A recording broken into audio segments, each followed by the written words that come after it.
and your children are turned into mindless vassals who now they look up to some twit instead of looking up to Thomas Jefferson or looking up to Nikola Tesla or looking up to Magellan. I mean, kids, Magellan's a lot cooler than Justin Bieber. He circumnavigated with one ship the entire planet.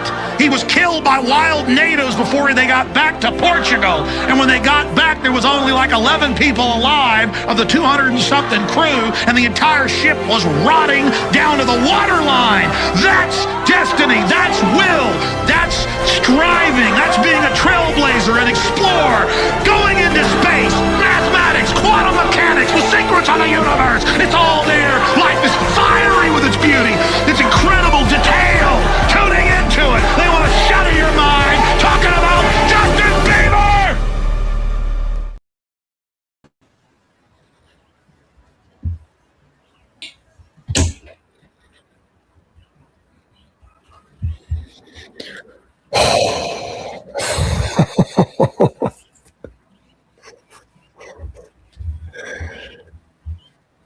Hello out there.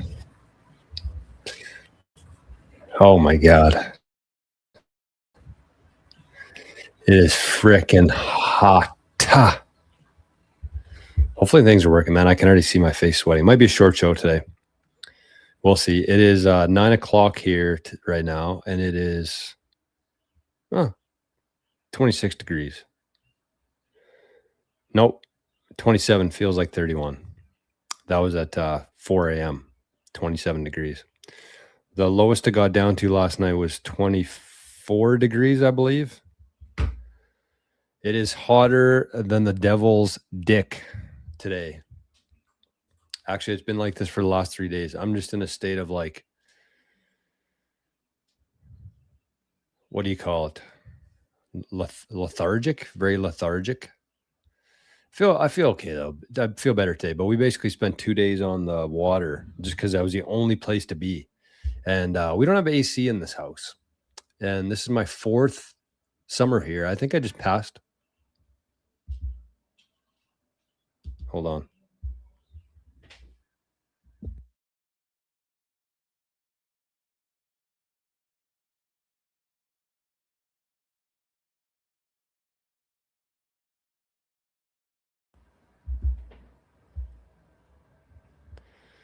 Sheesh, McGeesh here.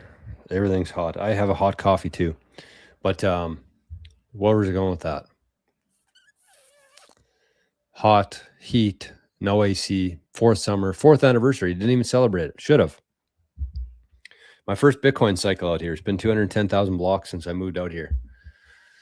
Pretty crazy. Pretty crazy. I'm pretty sure it would be anyways, unless we're a little bit behind. Let's actually take a look right now. But before we do, actually, we got a couple friends over in Zapstream today. Zapstream appears to be working. So don't know how, don't know why, but not going to complain about it. That's for damn sure. Let's see if my balance showed up or what's going on here. Oh, yeah. Okay. So those showed up on Zapstream now. But we got Chuck over there. We got Blockchain B. Blockchain B sent 250 sats and said, nice ducks. And Chuck's over there. He said, happy Monday. Good morning, Chuck. With a nice shot of espresso to start the week. Heck yeah. Heck frickin' yeah. It is Monday, but I haven't heard from our guy Brandon yet today. So we'll see. See what he's up to. I think he joined a little bit late last week too, but I believe this is what? Show 62 today, right? Sats and Sunsets? 62? Does that sound right? 62. Yeah, let's check the time chain quick. Let's see what block we're at on July 1st. I think that's when I moved out here. It was June 1st, 2022. I think that's what it was. I should know that. 22. Let's go July 1st just to be safe. Okay, so the block height on July 1st, 2022 was 743. Wow. 743,172. The price of Bitcoin is 19,000. Wow. Imagine that $1. That wasn't even that long ago. That's when I moved out here. That's crazy. I mean, it's fun to look back like 10 years ago, but I had no idea what Bitcoin was. No clue about anything in life. But 4 years ago, that's when I was like in the midst of it. So that was 743,172. I'm pretty sure it's been 2010 blocks. So that was still Epoch 4. Subsidy was 6.25. Supply was 19.08. So there's been 1 million coins mined since then. Wow. Wow. 1 million coins. So there's more coins mined in the last 4 years than there's going to be for the next 114 years. Okay. So let's check this out to today. 957. Yeah, it is. Been here for a whole cycle. 957,862. Yes, at least. It's been 57 minus 43 is what? 14. 214,000 blocks. Is that right? 214,000 blocks. Yeah. So we hit the milestone. We hit 4 years of full cycle out here. That is kind of crazy. Had never thought about that. Things are moving kind of choppy here. They were on Friday too. I don't know what's going on exactly, but anyways, let's check on the chat. Let's see what's going on here today. 62 for sure. Not even, man, something's wrong here. There we go. Maybe the computer's feeling the heat too. Oh God, I can't even have that right now.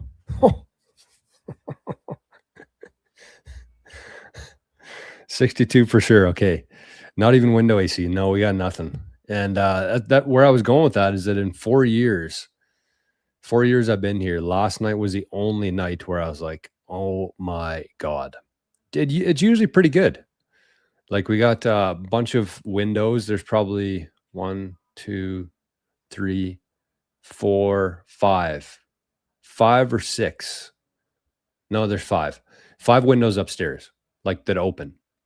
So you get those, and they're all in different rooms, different directions.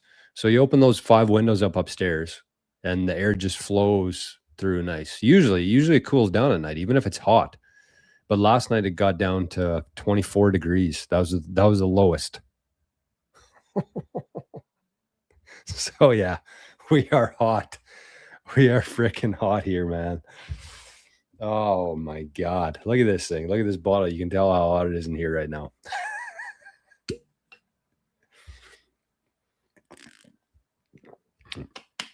But at the same time, it's hard to complain too much because we get 8 months of winter here, or 8 months of cold, I should say, not of winter, but of cold.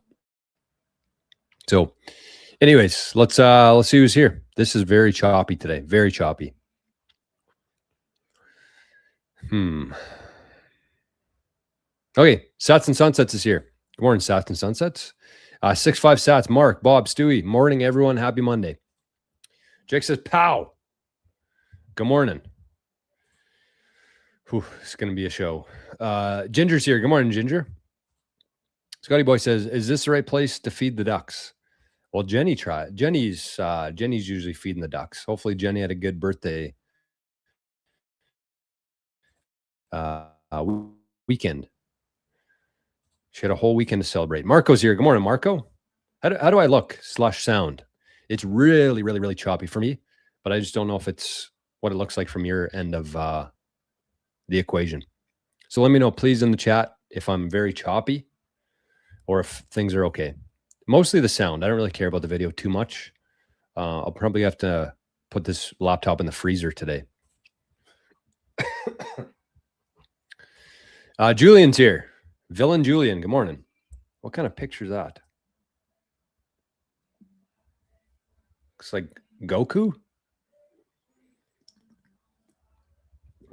I don't like that nobody said anything in the chat yet. That means maybe I'm way behind, way leggy. Yeah, these comments won't even pull up. Oh, there we go. Hope everyone been stacking. Amen. Poppy's here. Bitcoin Barber, good morning. Good morning. Good morning.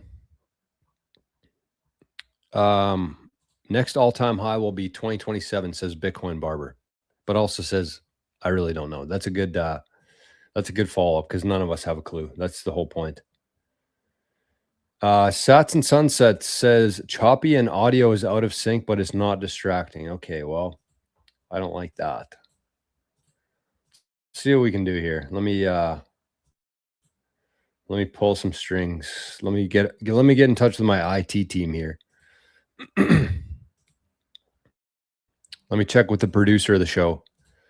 See what we can do about that. Let's see what we can do about that. I'm sure we can fix it quick here. Boom, boom, boom, boom, boom, boom. Close some tabs. That usually helps a little bit anyways. I just noticed we had like 5 time chains running. That probably wouldn't help. Time chain sucks a lot of it sucks a lot of shit from you. Okay, well this should work. This should help at least. Close. Anybody who works on their computer for a living, they can definitely feel my pain here. Feel my pain of too many tabs open.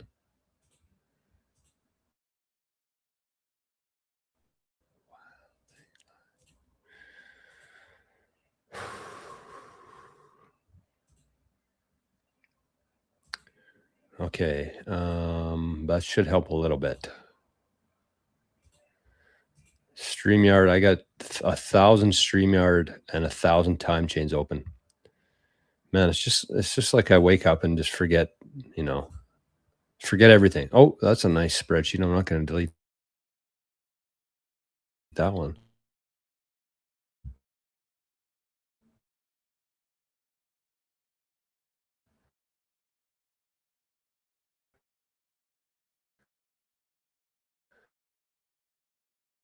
I'll like that.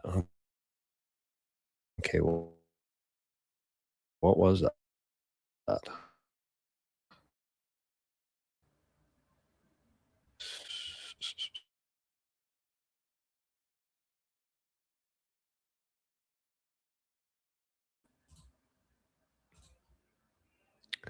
I don't know if we are still live or not.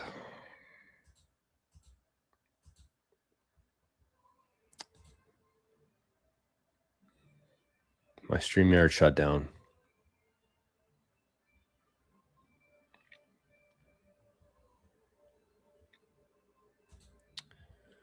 Come on, baby. Come on, baby. Oof. Close.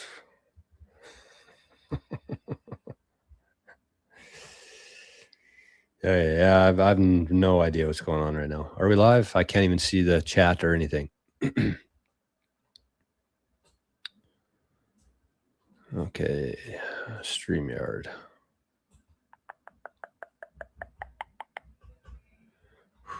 Okay. Blinking in slow motion. There we go. Nice. This is exactly what I was hoping for today. Lagging pretty bad. Okay, well, we might just have to call it a day because I am freaking absolutely cooking right now. I'm sure you can see on my face. And if the stream's not going to work, then there's no sense me being here today. That's for sure. We'll give it another 5 minutes. If it's still really choppy, then we'll just shut her down. It looks like I'm still on StreamYard now. I can see it. So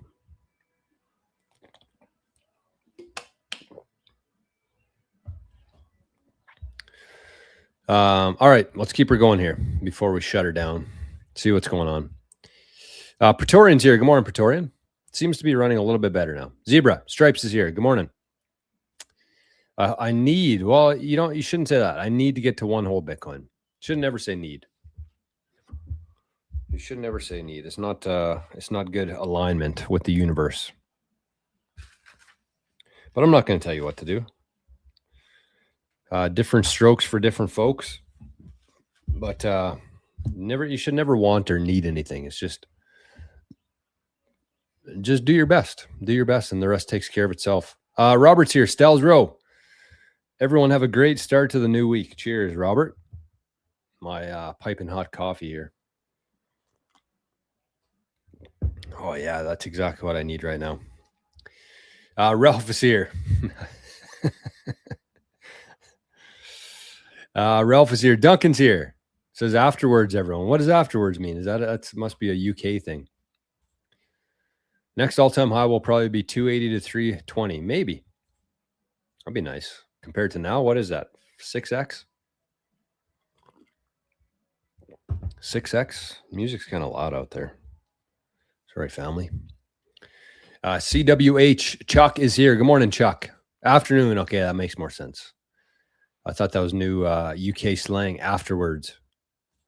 Love the Beebs. Yeah, I like the Beebs too. Okay, looks like things are getting better. That's good. Thank you, everybody, for the feedback, because I have no idea. Need a central air unit. See, that's the stupid part, is we have everything piped for AC. All we would need is the unit. We wouldn't have to run any duct work or anything. Duct work, I should say, not duct work. But yeah, I don't know. I just hate AC. That's my whole thing. Like it would be very easy to get, not that expensive, easy to do. But I just don't like AC, man. I like the fresh air. But I think for next summer, unfortunately, I'm gonna have to change my mind a little bit, and because that was way too hot. Not just for me. Like I'm fine, I'll get through it. But like Arnie, I know dogs are, made to survive anything, but you don't want to push it. You don't want to push it. You heard that right, Captain? Hey, Captain, I didn't even see you. Captain, good morning. Okay, it looks like we're kind of settling in here a little bit, thankfully, because that was a tough start to the show. Tough start. Okay, where are we here? Yeah, we got a lot of freaking things open here. I now understand why it was running the way it was. Plus the heat. The heat doesn't help, as Mark said down here. The heat doesn't help. Okay, last few minutes been good. Thank you. All right. Whew. So, how's everybody's weekend? Was it hot? As hot there as it is here? Hey, if you're watching over on Rumble this morning, we got 40 people over there today. Make sure you press the thumbs up. Make sure you say hello. That's all you got to say. You don't have to have any, breakthrough insights or anything. Just say hello. Let us know you're watching. Let us know that you're there. You're a real person on the other end of this stream. And yeah, I would appreciate it. And definitely, if you haven't yet, make sure that you subscribe to the channel over on Rumble and YouTube. I love YouTube so much. I love YouTube so much. I actually do. I'm not just being sarcastic. It's done a lot of great things for a lot of great people. Okay. So let's get into things here. Let's check on the mempool. Let's see what's going on there. Let's check on the state of the network. There continues to be major fighting within Bitcoin. Kind of sad to see. But man, there's I'm seeing a lot of ocean blocks lately. Nice Hash. That's a great name. Nice Hash was the winner of the last one.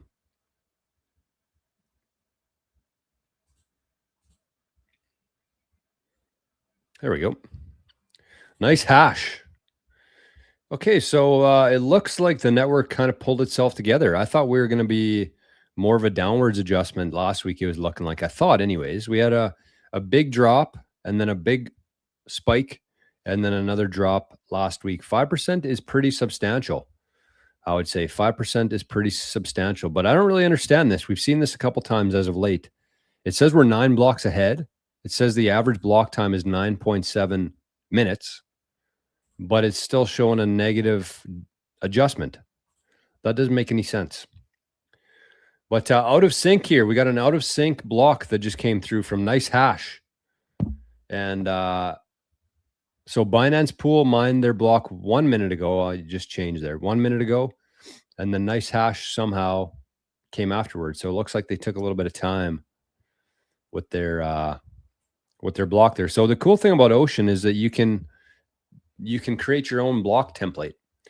If you're pool mining with a lot of the bigger ones like F2, Antpool, Foundry, you basically just mine a block and they decide your template. They decide which transaction go in there. But with Ocean, it's pretty cool because you actually get to design your own block template if you want to. You can also default to them doing it if you want to, I believe, with Ocean, or you can build your own template, which gives more power to the miners, the small miners, I should say. So it's pretty cool. I mean, Ocean's a great project. And the thing that I'm most concerned about myself as we head into August and we head into the soft fork activation is losing good people who are doing good things like Bitcoin Mechanic and like Luke and Matthew Cratter. If it fails, I don't know what's going to happen with them. I think I heard Mechanic say the other day that he's going to stick around regardless. Also heard the same from Bob Burnett, who owns Barefoot Mining. They were the first big mining company to signal BIP 110. But he said the other day, if it fails, if the soft fork fails, then he's going to stick with the longest chain. So stuff like that is good to hear. But I'm a big fan of Ocean. I really like what they're doing there. It's too bad that there's so much hostility in Bitcoin right now. And hopefully there's not a bunch of people who rage quit after the activation fails. If it fails, I should say. I'm not 100% sure what's going to happen there. From everything that I'm seeing and hearing, it looks that way, but you never know. We won't know until that exact moment in history when it actually activates, and miners are forced to signal at that time if they want to be on the side of BIP 110. But yeah, I got to sneeze.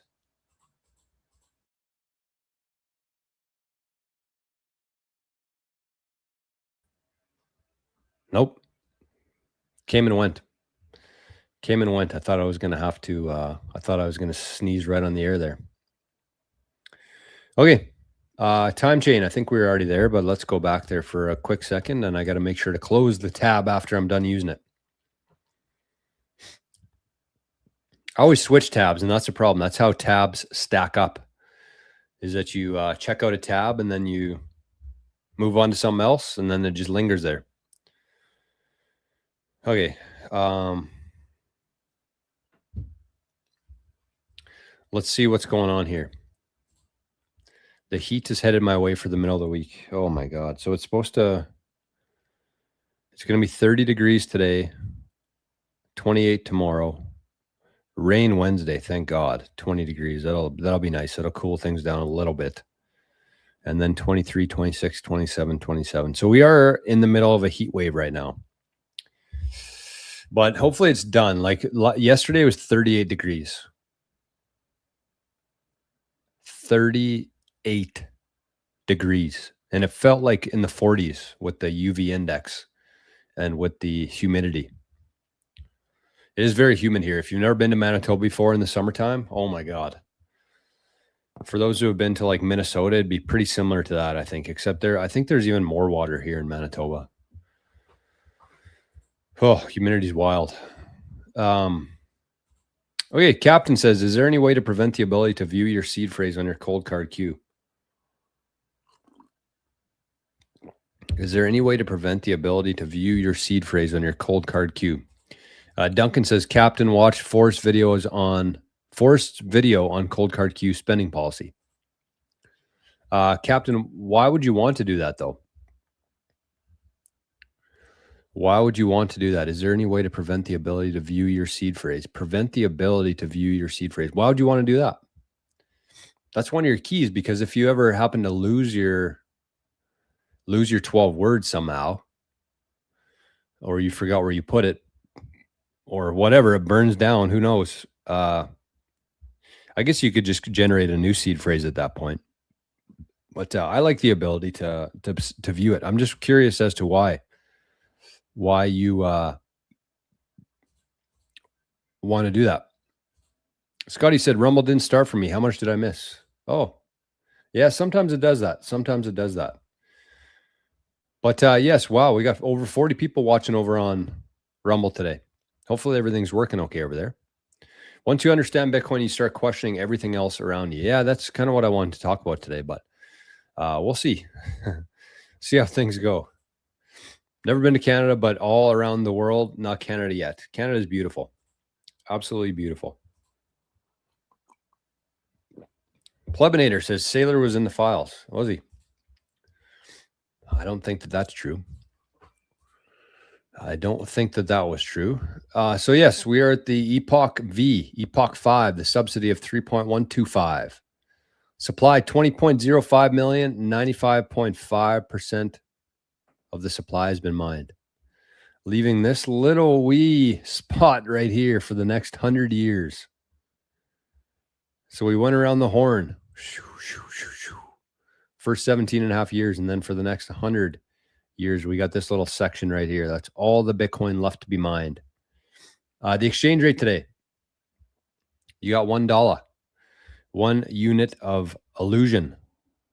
You can swap that, trade that in. Trade that for 1,595 units of reality. It's a pretty good trade. 1 unit of the worst money in human history for 1,595 units of the best money humans have ever had before. Pretty good trade. Pretty good trade. Oh, this is making a mess. Wow, everything's happening here today. Everything's happening. Wow, did we just have 2 new blocks there? I think we just hit 3 within like 30 seconds there. Oh no, 2 back to back. Nice hash with another one. Wow. Wow. Okay. I'm going to guess the nice hash is signaling BIP 110. It'll be interesting to see which of these miners, F2 pool, via BTC, Foundry, and there's another one that usually wins, has a big percentage of the mining. Which one is it? F2 pool, Foundry. Yeah, that's the 4 right there. Via BTC, Ant pool, F2 pool, and Foundry. Binance is a pretty big one too, I believe. Foundry, Ant pool. Oh, Spider pool is the other one. Spider pool. Binance is in there. So Foundry has a lot of hash rate. But again, keep in mind that these are just pools, right? That's an important part of this to understand, because somebody might look at this and be like, wow, Foundry has 26% of the hash rate. They team up with Ant pool and F2 pool, and they have more than 50%. That's dangerous. But keep in mind that these are pools, right? So there's a lot of people out there, just small miners, mining from home, who actually point their hash toward Foundry or point their hash toward Ant pool. And when I say hash, it's just energy. That's what you're directing. You take energy, you plug in your miner, it's doing these computations. That's hash. So that's hash rate, I should say. But yeah, Foundry has 26% of the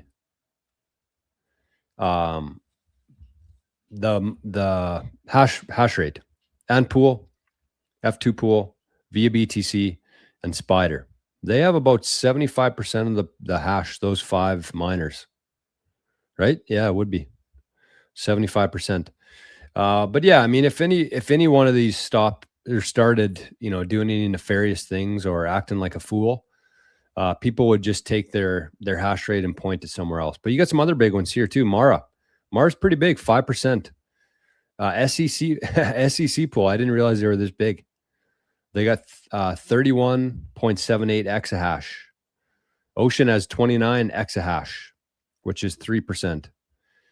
Luxor, 21 exahash. SBI Crypto, Brains pool, Binance pool, and then unknown and other are about 3%, 3.7%. So pretty crazy. Foundry has 231 exahash, 26% currently, based on, I believe this is the last, the last week? Oh, look at that. Unknown miner. I saw there was a BitX that hit a block. I don't know if that was overnight. I think Sin sent it in the chat. Look at all these. What was this? Is this the last? Oh, what the hell am I looking at here? Okay. No, this isn't what I'm looking for. I was looking for the last blocks. All right. That's enough. It's enough of that. Pretty interesting.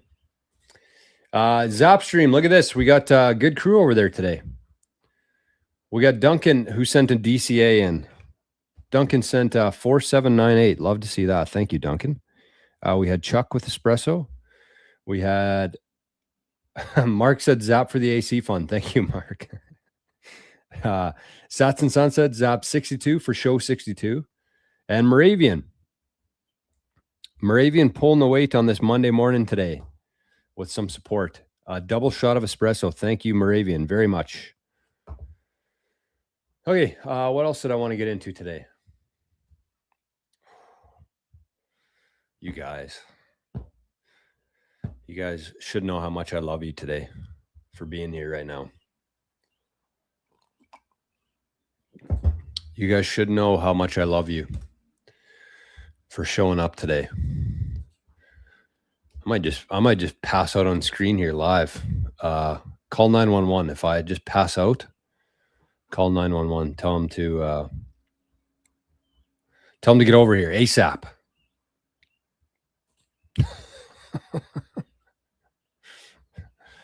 Oh yeah, I wanted to look at one thing here. Let me see if I can find it quick. Whew.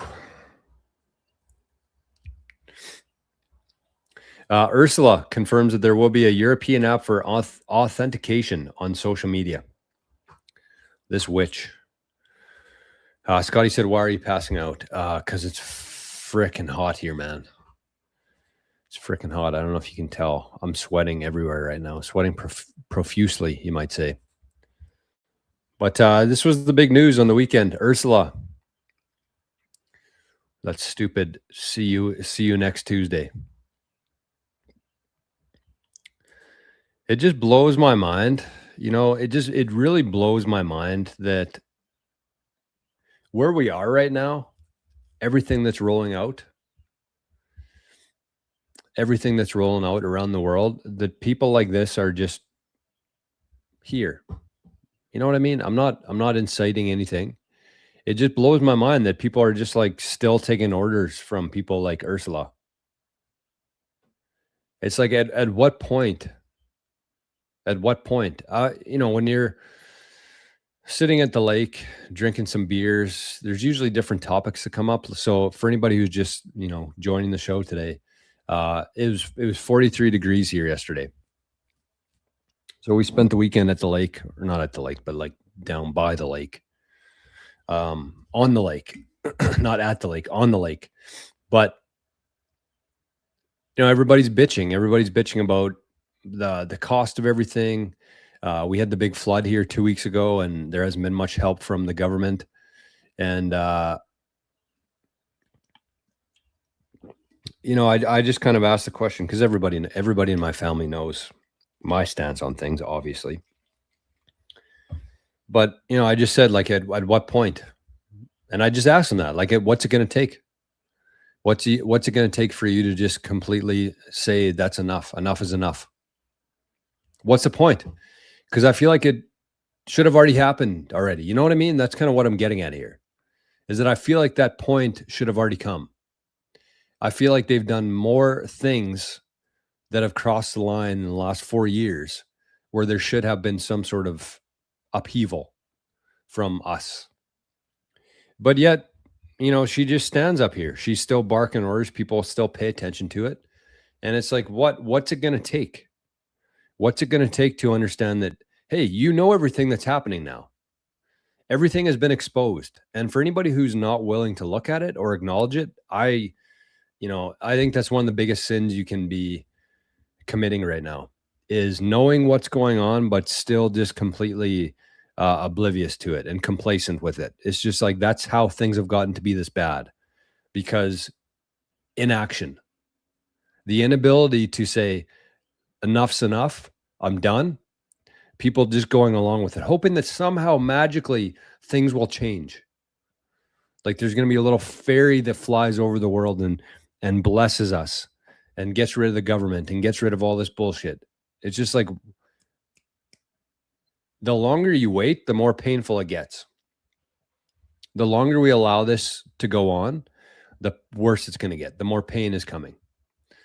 And I don't know what it is. I don't know what that line is for people where they just say enough's enough. I go to work every day. I pay 70% of my life's energy to the government, and all they do is fuck me over.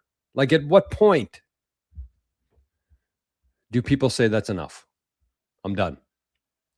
And that's the other thing too, is like, people don't pay income taxes because the government needs the money. The government doesn't need your income taxes. Like, you go to work for a whole year doing shit that you hate doing, and you send them, $10,000 of your income. That does absolutely nothing. That's like giving me a penny. And it has the same impact, less than a penny, a fraction of a penny. That's like me handing over a fraction of a penny to you and say, here you go. Make good use. It's irrelevant. It doesn't mean anything. And you might say, well, it's a combination of everybody doing it. No, it's not. They have the ability to create money out of nothing. And they don't tell anybody how much money they're creating. They don't need anything. They don't need your taxes. It's all a humiliation ritual to keep you in line. That's what it is. And the show today I was going to talk about was the never-ending Bitcoin rabbit hole, because people see Bitcoin, and I think the worst thing that people at this stage, they see Bitcoin and they think of everything that they've been told about it. They haven't done any sort of studying on their own. They haven't spent 5 minutes looking into what Bitcoin actually is. But because of the government and the media and everything that they've heard about Bitcoin, they just have this very negative lens towards Bitcoin, so that anything that anybody says about it, they don't listen to it. They've already written it off. And the cool thing about Bitcoin is, yes, it has historically preserved purchasing power. It does allow you to make transactions with anybody on the planet without being censored, without any third-party involvement. It does give you the ability to carry your wealth wherever you go. 12 words in your head. You can take everything you've ever done, put it into Bitcoin, and carry that wherever you want to go. But I think the best thing that it does, and I think what's really going to push this whole thing forward, is that it really opens your mind to everything. And a lot of the things, I'd say, like, once you really get into Bitcoin, there's only about 5% of that that's like monetary related. Everything else is health. It's spiritual. It's education. It's fitness. It's history. It's government policy and governance structure. It's innovation, energy, frequency, vibrations. All these things come from Bitcoin. And the thing that really gives me a lot of hope right now, and I've been trying to figure out how to do this myself and how to reach people, because there's also a lot of people in this world right now, like the global consciousness is rising. The vibration of the planet, as much as the parasites want to keep the vibrations low, it's getting out there. It's oozing out into the world, throughout the universe. It's oozing. But it's like every post I look at, it's very aligned with me spiritually and on a vibration level, but they haven't found Bitcoin yet. And it's like, that's the missing link. Whatever you're talking about right now, whatever you're complaining about right now, or preaching about, the thing that you're missing there is Bitcoin. And so it's kind of weird, because you could come at it from a couple different angles here. You either find Bitcoin and then that opens your eyes to everything else, or you already have your eyes open to everything else, and then Bitcoin is the missing link. So either way, to me, I think that Bitcoin is the missing link in the whole equation here. And I don't believe that it was a person or persons who created Bitcoin. I believe that it was some sort of alien, time traveler, something that more than we know. And I think that just the profound impact of that, again, that's just my opinion on this. I have no evidence of that, which, should be communicated with, but it's just too perfect. It's just the link itself, what it does to you, what it does for your value in life. It's just too perfect, and it's tough. I don't know. What do you guys think on this? Because really the exact scenario, the situation that I'm kind of playing through in my own head is like, I see all these videos of people talking about everything that we're aligned with, everything that we talk about on the show, the same conversations other people are having all around the world. But it's like, what do? Do you send them a DM? Do you leave a comment? Because I feel like when you leave a comment on a video, like, study Bitcoin, people have this very negative lens towards Bitcoin. So they just immediately write it off, even though that is the missing link for them. Even though Bitcoin is the missing link for them, they still won't take any sort of action because they see that word Bitcoin. So I think that Bitcoin itself, and this is kind of a separate tangent, but also very much related to this, Bitcoin, the word, is very effective because most people now, even if they don't know what it is, they've heard of it. But it's also Bitcoin's biggest weakness, I think, is that when people see the word, they automatically associate it with all the negative things that they've heard about it. They haven't heard too many positive things. So when they see the word Bitcoin, they have a very negative view around it. And I really don't know how that gets changed. That's the whole issue with me, is I don't know how that gets changed or how that gets fixed, because Bitcoin's greatest strength, the fact that everybody knows what that word is, what Bitcoin is, they also have a lot of negative associations with it. So it's like, what do you do? What's the plan? Look at this, VSync. Shout out to VSync. Has rated the stream. That might be actually the first time that, oh no, it says Crunchy Crayons. What the hell? Crunchy Crayons rated the Rumble stream today. Thank you, Crunchy Crayons. That's good stuff. Marco says, I've left a like on every single one of George's videos that I watched, and I've watched quite a lot of them. It's not that hard. I mean, that's part of it too. And that's a very, it's a hard thing to do. And I know this from my own personal experience, because the fiat world itself is very dog eat dog. The fiat world is very competitive. The fiat world is a zero-sum game, which means that if you succeed, that's taking stuff away from me. That's at least the perception of people in fiat, is that if I'm doing well, that means it's taken away from you. That's a very fiat mentality. And we spent our whole lives in that sort of mentality.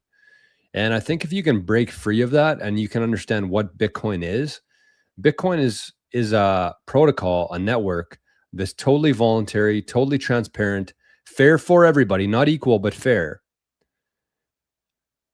And all you have to do is play. And I think that what I'm talking about today is like, how do we change the perception around Bitcoin? How does the negative lens around Bitcoin, how do we change that? And I think that one thing we can do is just understand that we are together in this. We need to, just like this comment here, we need to do everything that we can to push this forward. And I think that Bitcoin is and always will be a grassroots movement, which means it's never going to come from government. It's never going to come from government. And that's, El Salvador, as much good as they've done there in El Salvador, I don't think it's going to succeed. I don't think Bitcoin's going to succeed, because that's a top-down initiative, top-down initiative, where Bukele basically put it on the citizens. It's got to come from the bottom. It's a grassroots movement. And so, as much friction as there is because of the system that we grew up in, and the mentality that we've always had, you have to understand that the best thing that you can do is just support, especially things like this: a like, a share, a raid from VSync here. Like that's what we need. That's the only way that we're going to win. Nobody's going to do this for us. That's the whole point here. And this relates to Bitcoin and everything else. Everything else I've been talking about for the last 10 minutes here. The only way that we're going to win is if we work together. It's the only hope that we have.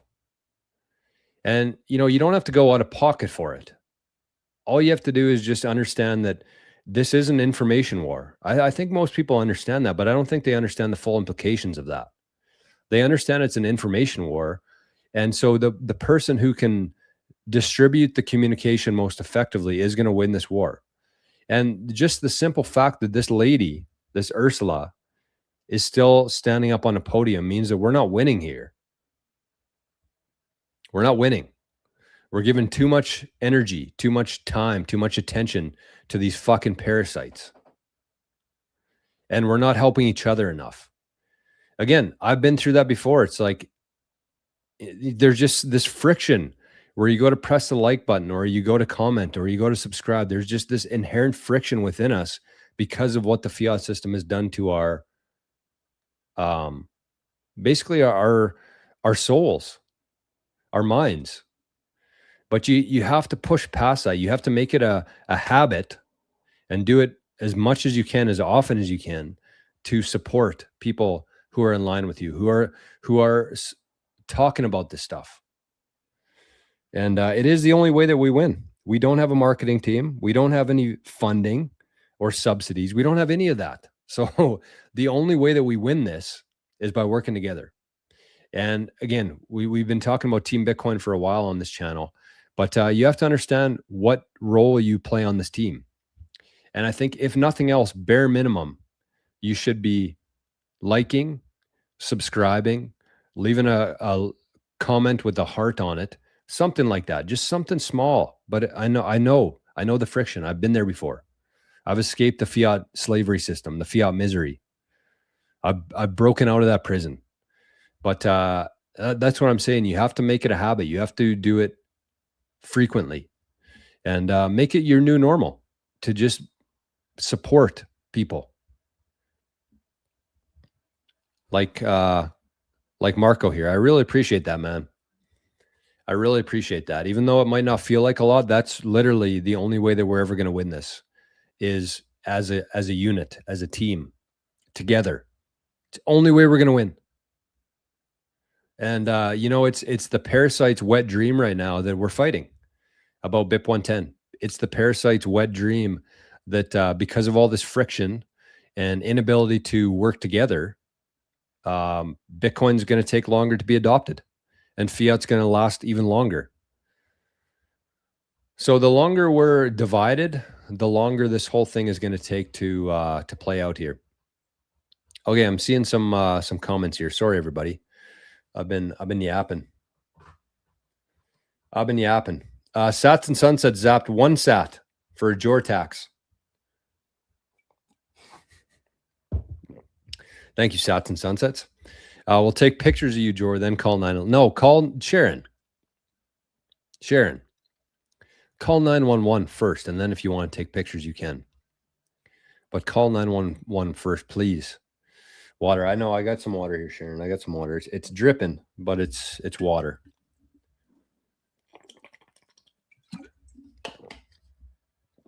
Oh, that when I started the show today, this water bottle was about half full of ice, and it's not only melted already, but it's not even that cold anymore.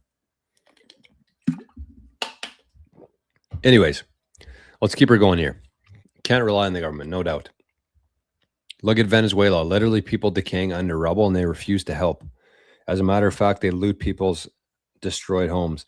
I mean, it's crazy. You know what's crazy? You know what's crazy, Julian? That's Venezuela.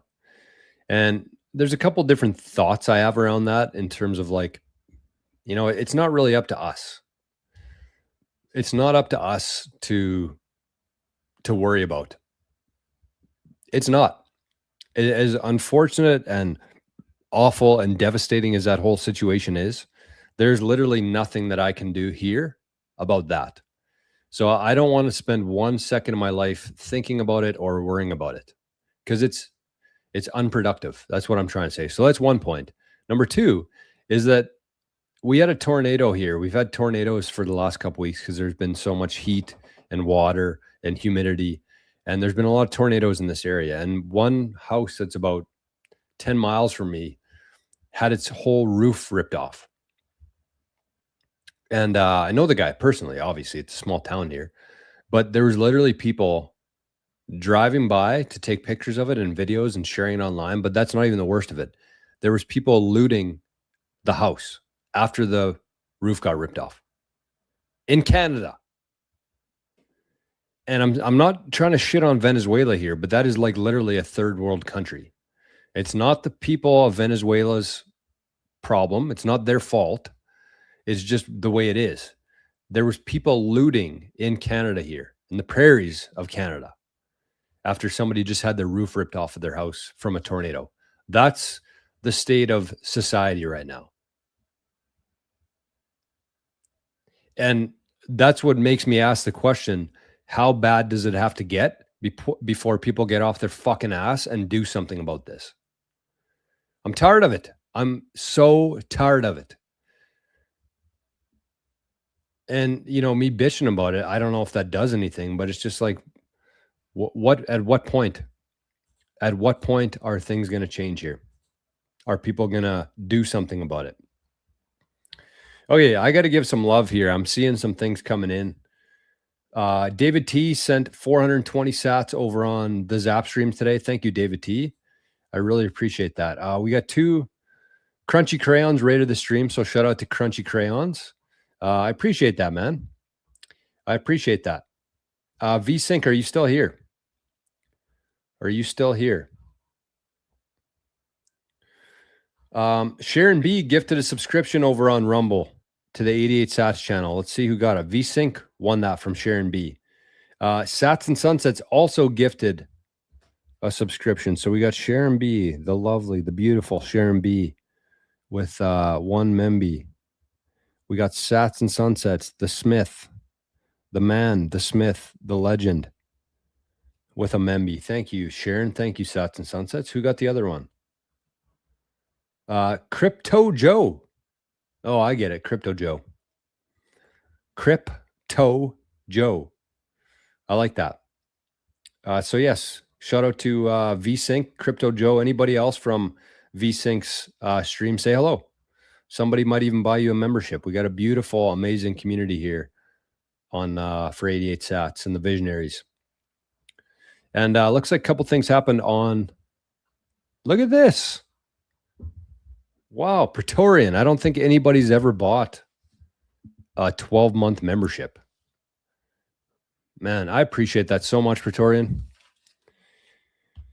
I appreciate that so much. I don't think anybody's ever bought an annual membership on YouTube. I didn't even know you had the ability to do that.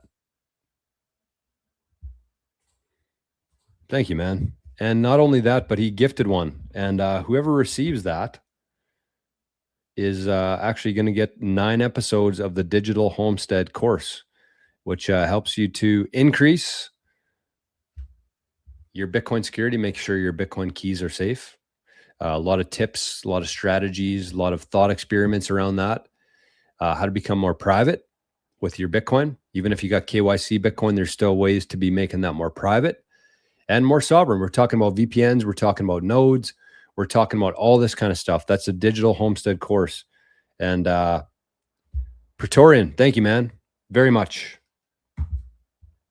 Okay, quickly here.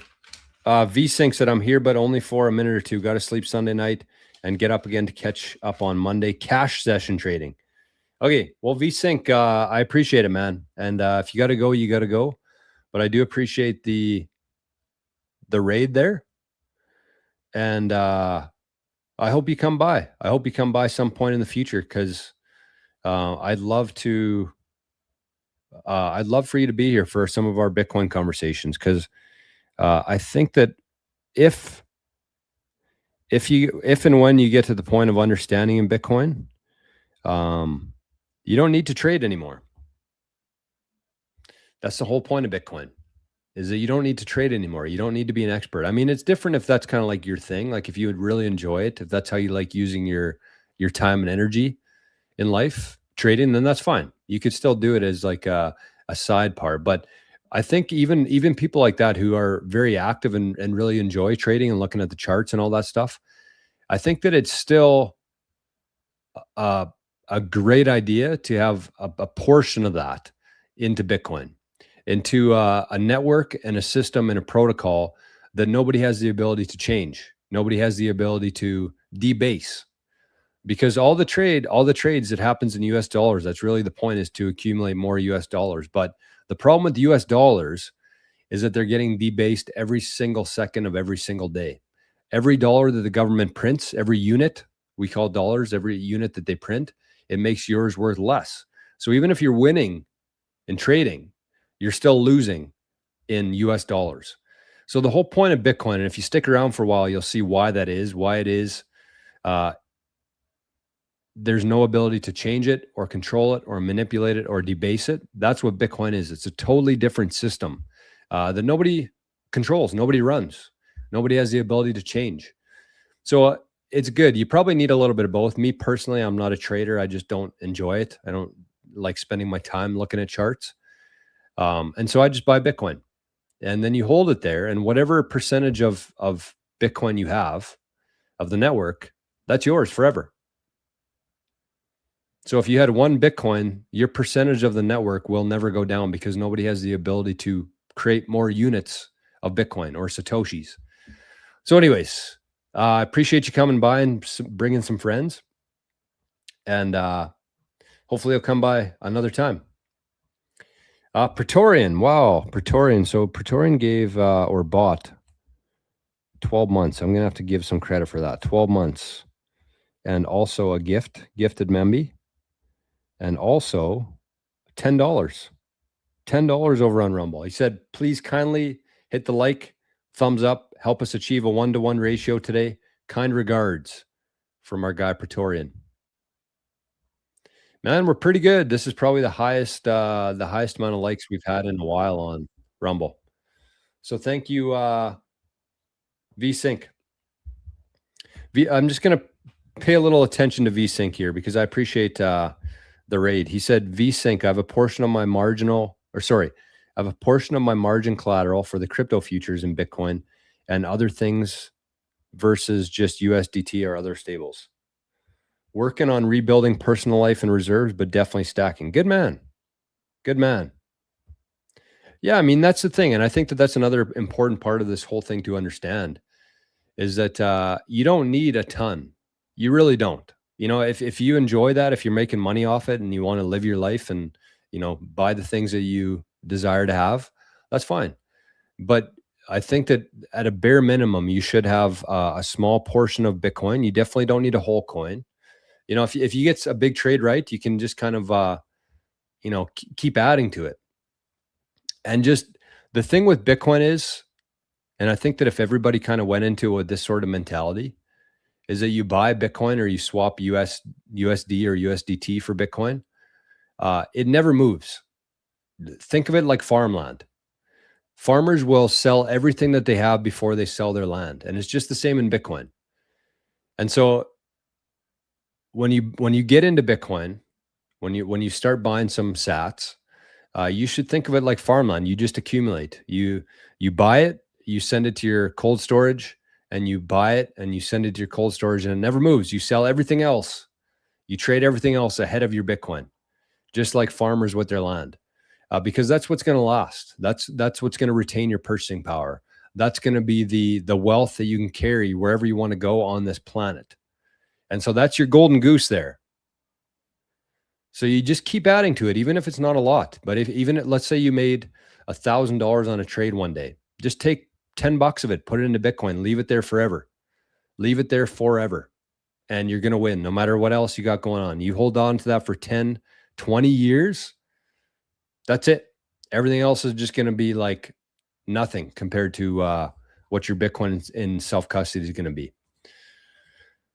So that's that'd be my advice, even though I don't know if you were looking for it or not. I think that, just the fact that you're here, you're on Rumble, I think that these are good conversations to have. Hey, look at this guy. Brandon, I was checking my, I've been checking my signal, or I probably haven't for about half an hour now, but I just kind of assumed that you were gonzo today. Oh, there he is. He said, you rolling. Yeah. Let's go. Let's go. I just want to, let me get the link here for Brandon. Brandon, this was almost a 5-minute stream today, but we've been here for over an hour now. And, okay, Proton.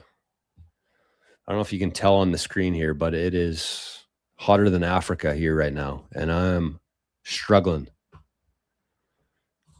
But we'll get Brandon on here for a while. See what's going on with Brandon. My guy, my brother. Brando.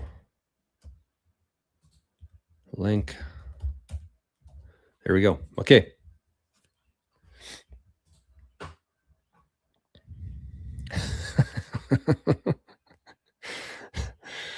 Yes. Okay. So let's keep checking on VSync here.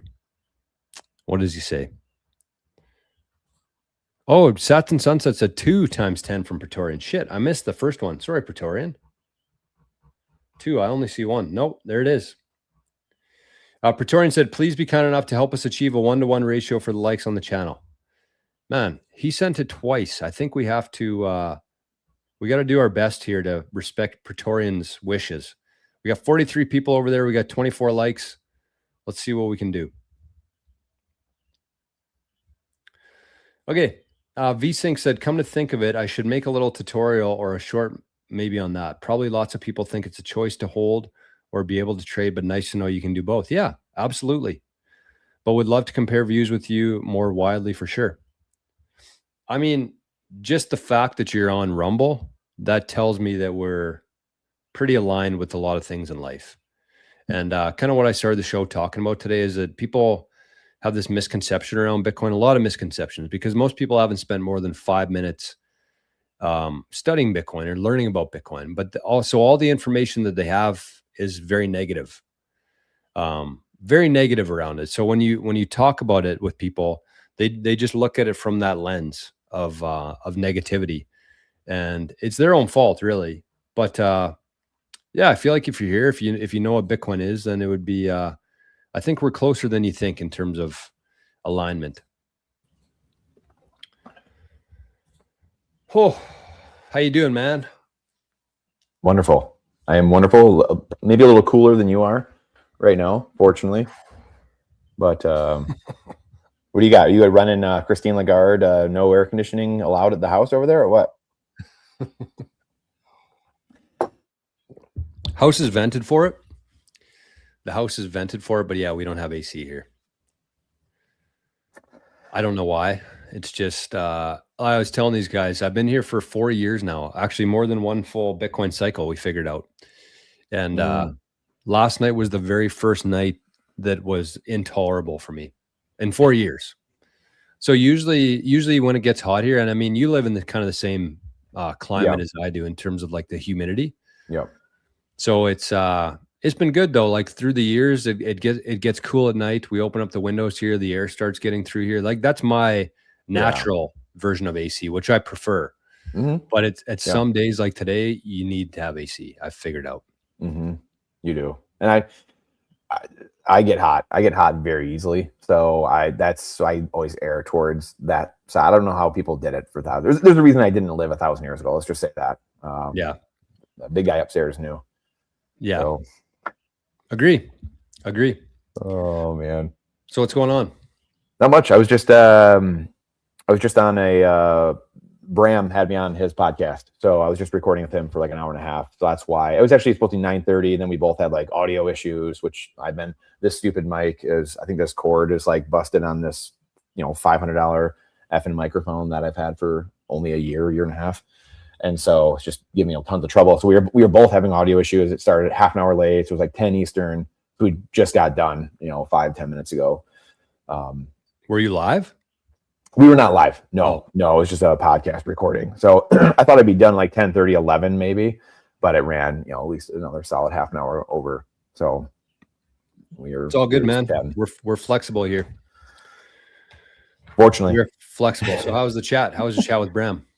It was good. It was really good. I mean, we talked about a lot of different stuff, and we talked about, the Civil Wars, not the details of the Civil War, but we talked about like high level of society, what's going on right now, the political landscape, and Bitcoin, and how it's the 4-letter word of what's happening right now. We were talking about you could have capitalism and versus communism, and how capitalism's kind of been bastardized a little bit over time, but also capitalism isn't totally, in my belief, what we think it to be, but it's also not what most other people think it is, if that makes sense.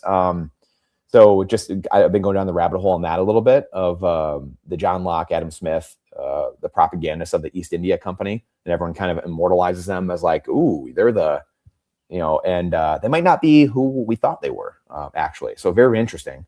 Some tangents there, but we talked about a lot of different stuff, and just again like the vibes, right? Like the energy, the culture, and we're always trying to round peg square hole, whether it's the VIP 110 stuff, or whether it's quantum FUD, or whether it's, you name it, whether it's, Citria, ordinals, Taproot wizards, like all kinds of different stuff. Like everyone's got the ideas of like, how are we going to get people to Bitcoin? How are we going to do this? How are we going to do that? How are we going to, and there's people that are attacking Bitcoin from every angle, but then there's people that are like, I've got an idea to advance with this. We got Trump talking about Bitcoin. We've got Bukele saying it's legal tender. And none of it's worked. It's interesting because we're only at what, 1.1 trillion, 1.5 trillion in market cap, and still very few people in the world really use it as money.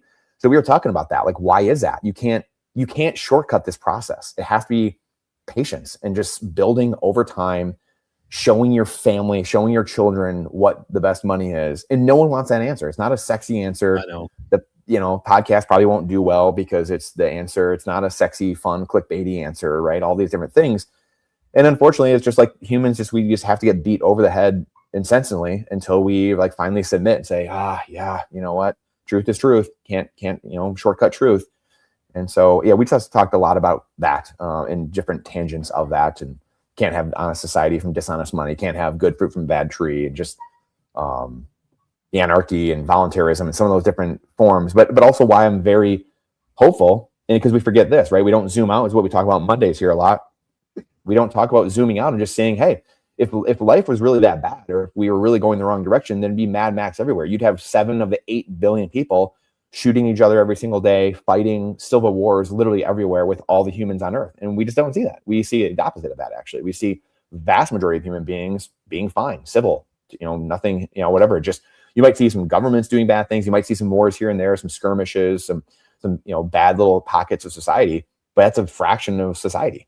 And we just focus on all the bad shit because of the incentives structure of fiat trying to get us to focus on stupid things. And the agent of chaos wants you fearful, wants you looking at all the bad stuff, wants you feeling dejected, wants you feeling like in Europe, that's why we joked about the AC, like 1 in 5 people, because it's like, well, we're better than you. So like we will kill 300,000 of our own people because we're better than you. It's like, okay, I guess, so it's just like humans, at least stories we keep telling ourselves that are just getting in our own way, and the vibes, the culture, and all of it. So yeah, it was a really good talk. It was just one of those where it was zooming out. This is more important than Bitcoin.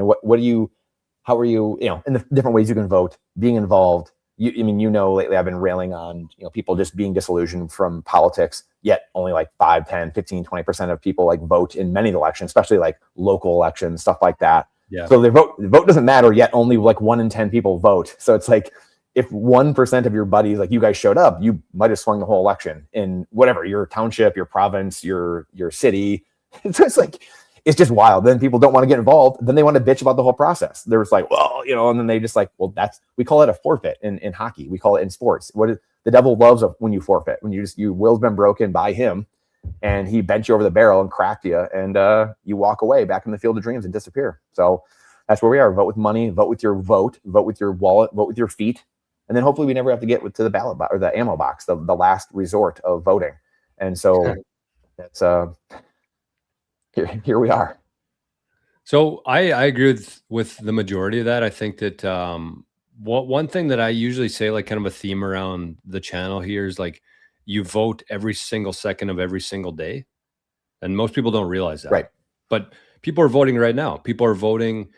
We have people watching on Zapstream on Nostr. We have people watching on Rumble, and we have people watching on YouTube. That's a vote. Which platform do you want to succeed? Because the platform with the most attention, most people, and energy wins over time.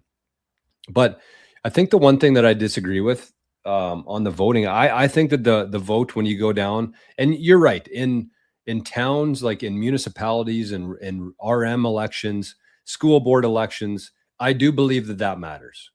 I do. And I think that that's probably the most important vote that people have. I think the least important vote that people have is every 4 years when they go to vote for the federal elections. And the crazy thing about that is most people believe that that's the only vote that they have, right?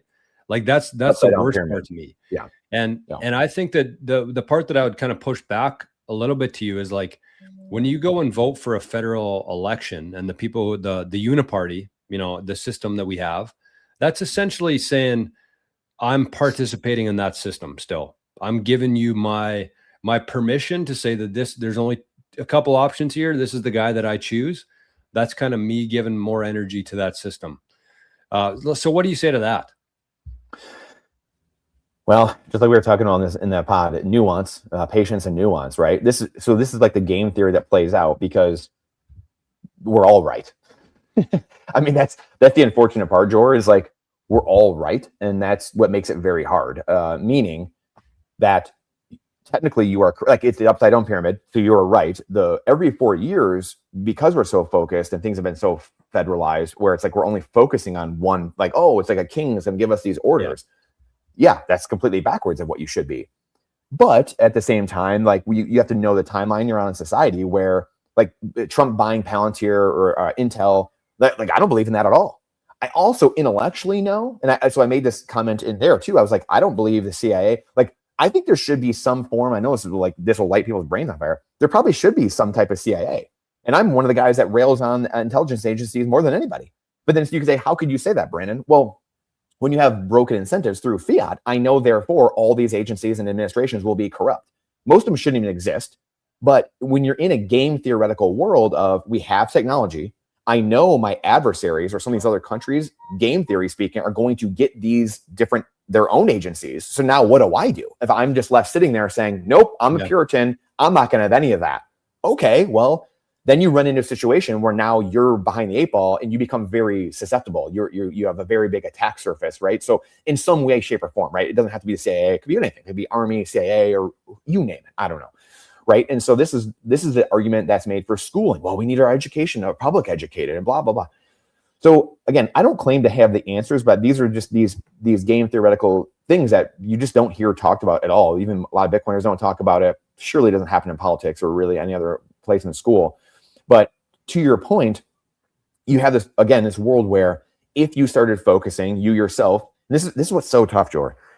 It's because I feel like if I do the right thing, nothing's going to happen, right? So because I then say, you know what, I'm not going to get involved in local politics. I'm not going to do X, Y, and Z thing because these other people aren't going to do it. So now I don't do it. Now you just perpetuate the problem even more, which is the irony in all of it. And that's where we found ourselves. So this is where, again, now you're right. So I'm starting from the position of like, this is how it should be. But then if we started doing this now, you had enough people doing it now, you could affect change quickly. But we know it probably won't happen. But then what you're saying is also true because we've been so federalized that you're right. I mean, a federal election for a president of the United States, because we can't verify any of it and we don't know what's happening at all, is there a point to do it? I mean, probably not. I still stand on the side of yes, just because I'm a Puritan at heart, but I'm also, I make the emotional plea of, people died for that right to vote, et cetera, right?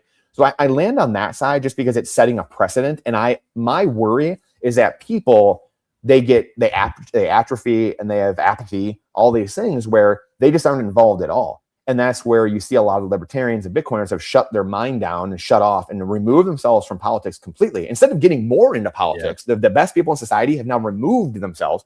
And as Plato said, hey, when you remove yourself from politics or your community, you're governed by your inferiors.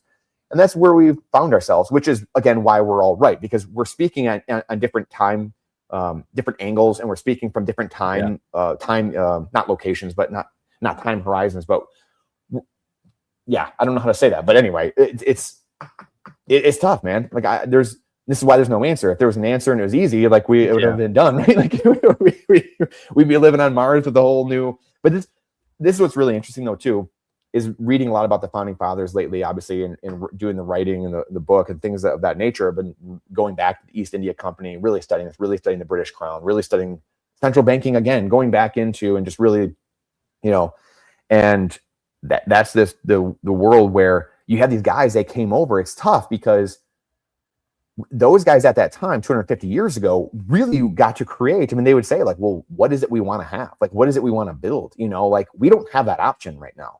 And that's the toughest part about all this. Like we have systems that have been given to us, and some better than others, but that's what we're dealing with. Like if you went to a new world, literally, or went to a new planet, then like, yeah, you could start up something from scratch and maybe try to do something better and try to figure out some better process, whatever. So that's what's very interesting, is we're trying to figure this out while the plane's in the air. Yeah. So anyway, that's what's really fascinating, and it's very different from 250 years ago, where they got to just start from scratch and say, hey, this is the best way to do stuff. And again, a lot of the people generally believed the direction, and they were fighting about how much should we limit the government. Now we're fighting about how much should the government give us. I mean, we've totally swung the pendulum to the Hamilton system, the American system, which we're seeing a lot about now, which was more of a little bit more interventionist.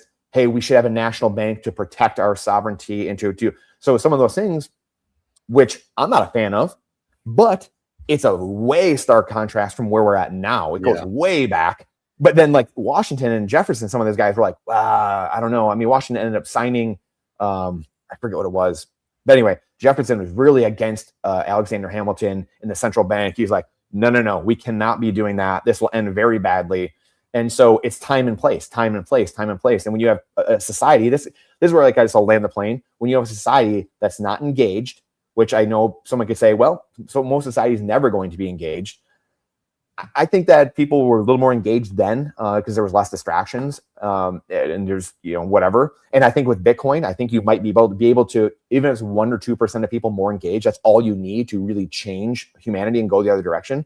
So anyway, this is what's absolutely fascinating to me. And it's like we said, this is the greatest talk we've been having right now. Like we said last week, some of this stuff, these are the talks that, instead of God love Charlie Kirk, rest his soul, stuff like that. Like that's so far down the stream, unfortunately, that the time and energy you spend on that is just moot, unfortunately. So agreed. And, here's a question I have for you is, on the other side of this, you and I have talked about the implications of maybe like the banks, the state banks, the 50 state banks on the other side of this, and given, for the people, owned by the people, instead of how things are right now. It's pretty clear that we need a whole shakeup in society, and it's not something that happens overnight. So it is a very long transition. It's a process.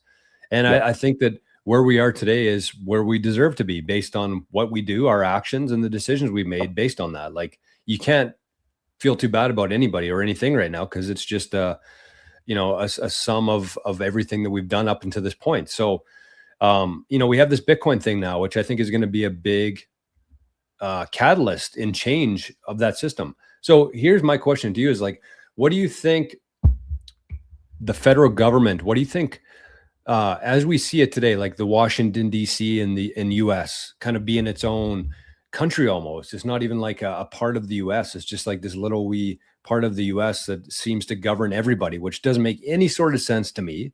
Same in Canada. We have Ottawa, who kind of makes decisions for the country.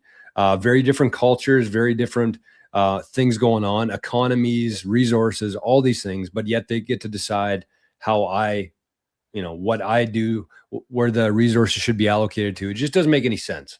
So at a very local level, I think that we need some sort of governance, absolutely, without having a Mad Max pure anarchy world. Mm-hmm. But like, what does that federal government system look like in 30 years from now, assuming that Bitcoin succeeds doing what is intended to do? what do the governments look like? Do they exist? Like, is the Canadian government still the Canadian government, federal? You're sending taxes to them. They're giving money to the Ukraine, all this stuff. Does it look the same or is it different? This is such a good question. And we talked about this a little bit on the pod. I didn't talk about it enough, actually. So I'm glad we're talking about it right now, this specifically. But this is why, and I'll tangent for a second or two quickly to add even more context. This is why there's immigration problems inside of Canada, inside of America right now, right? And it's not the people per se, but it's how we're going about it. Yeah. So if you have organic immigration, that's totally fine. Like if someone wants to come to Canada or America or wherever, name a country, and they're like, I love Poland. I just want to be part of Poland or Ecuador or Spain or Canada. Or, I love this culture. I love this life. Like, okay, great. And you assimilate to that. This goes back to Bitcoin, the protocol rules. It goes back to what you just said of anarchy. I got, Nathan Fitzsimmons, BTC mentor, BTC session channel. He's a, good anarchist, Eric Kayson's of the world, anarchist, I don't agree with them because I will introduce to you Genghis Khan. And people will say, this is where I go back to John Locke and Adam Smith. And this is kind of hard to follow. I'm introducing a lot of different things here. But that was a British Crown propaganda structure of free trade. The free market will just figure this all out.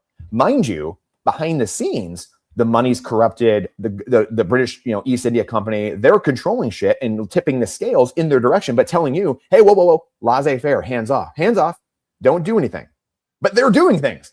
And that's how the free market really works. If you want a free market, then I'll show you my garden. And that's a free market. Guess what? The weeds will grow up all around it. And if you don't come to America or Canada, or you come to Bitcoin and you don't want to follow the rules, then you're going to get ejected from the system, or that's how it should work. And we're causing ourselves problems because we keep trying to make everything for everyone. That's not how it works. If you don't like Bitcoin, go somewhere else. If you want to spam the chain, go to some other altcoin. Go do something else. Not sure why you're coming to Bitcoin. Or if you're coming to America and you're trying to do, suck off the system, why are you here? Why, if you love the Star Spangled Banner and all the freedoms and liberties and Bill of Rights and you want some firearms, then sure, come to America, learn the language. But when we don't do these things, it just mass chaos ensues over time. And so you have this world where when you have anarchy, the biggest, baddest alpha male wins, period. That's just how it works. So everyone, the left will talk about their science followers and this and that. So beyond they think there's more than two genders, which is beyond science. But all of a sudden, if you told me hey, I don't believe in a higher power, Brandon, you shouldn't believe in a higher power, or we just need to follow the science, then I was like, okay, then I'm going to abdicate the 10 commandments and all these things. I'm generally bigger than most of you. I will just beat your ass and I will take everything from you. And then you'll be like, oh, well, what about? And it's like, no, sorry, that's a free market. I am the free market. And people that espouse many of these principles on the right and left don't actually know what they're talking about. They don't know what they're saying. You got to be very careful what you wish for. So this is where the world we are entering, in my eyes, to your point, is something probably a cross between voluntarism, capitalism, anarchism, capitalism, but it's not one thing. Is it Bitcoinism? I don't know what it's going to be, but we are entering this new world that we've just never seen before, because you have now. Is capitalism great in the best thing we've had so far? It is, but it also it devolves into socialism and communism when you destroy the money, the monetary bedrock layer underneath capitalism. And so, but the capitalism part of it was the free trade, all this stuff. Don't touch anything. Let the free market, let the fee market take care of it. Let the free market take care of it. Well, when you just let any bad actor do whatever they want, and the good people, like I've said many times, like we said, the libertarians, they walk back into the corn and they just disappear, then what stops evil? What stops the weeds from growing up all around it? That's the thing that I just don't think anyone has answered. It just really has dawned on me a lot over the last few years, especially over the last few months, few weeks, where it's just like, my gosh, we just have so many people that are completely abdicating their role as a upstanding citizen, as a node runner, as a citizen in their country, whatever it is. It's just we think we can just clap our hands it's the clap on, clap off light. Okay, turn on the free market, turn on these, whatever, and then it's just going to be okay. And that's just not how life works, unfortunately. As we know, if you can't validate the election, or if you can't validate something, then I know therefore there's going to be corruption. I don't have to show you corruption. I can just guarantee you there will be corruption. And that's this process that society is just starting to kind of really wake up to and realize there's rules. I got to follow these rules. Whether if it's not the 10 Commandments, which we know was right there at the top. If we had the 10 Commandments and everyone was following that, then we wouldn't need everything underneath. We wouldn't need money. We wouldn't need governments. We wouldn't need all this garbage underneath. But because we can't follow those 10 simple rules, then you're donezo. And then now we have to start arbitrarily start creating all these rules underneath because there's bad actors that are trying to take power and control and do something that is taking your liberty away from you. It's like FDR's second Bill of Rights, which is like everyone deserves healthcare and everyone deserves housing and all that. Well, no, they don't, because that's a negative liberty. I think I'm saying that right. A negative right, or it's so what that is when you have to, because everyone has a right to life, liberty. Those are things that I don't have to take from someone else to give to this person. But now if I'm saying you need healthcare and you need housing and that's guaranteed, well, now I'm forcing someone else to go do something, produce something for this other person. That's where you start to have this rupture in society where it's like, that's not how life works. That's not how. So you can see how this just spirals out of control, and here we are. And to me, again, this is the most important talk, echoing what we talked about last week, and very few are having it right now. We're starting to, but we're just very early innings. Yeah, I mean, again, I'll kind of, I just like pushing back a little bit sometimes. It makes the conversation funner, or more fun, I should say. But, I agree with everything there. I think you're absolutely right. The one thing that you said there that I might slightly disagree with is that the healthcare thing. And I know I'm from Canada, just like free markets, free healthcare. It's not how it is. It's not all it's advertised to be. But I think that when you think about how the world works right now on a fiat standard, because what fiat does, I think that's more detrimental to anything else in society, is that it creates this K-shaped economy. And everybody hears about the K-shaped economy, and it's kind of like a meme around Bitcoin. But I don't think people really understand the implications of how bad that K-shaped economy is. Because what happens over time is when you look at the K chart, it's basically the people with assets go upwards like this, the upwards part of the K, and the people who don't have assets, it goes downwards. And it keeps going up further, and it keeps going down further. And that's not really captured on a chart really efficiently enough to say, hey, this is the problem. Because when you think about it that way, like the K-shaped economy, what it's doing is that even though we have things like free healthcare and now these safe drug programs and all this other bullshit, all that's happening there is the people without assets, the poor people, are just getting poorer and poorer and poorer. And I think that in a fiat system, that's how things are. And so if you switch the way the world works and you move to a Bitcoin standard, sound money, essentially, just go with sound money. Gold worked before, gold failed. Bitcoin's going to be the better version of that.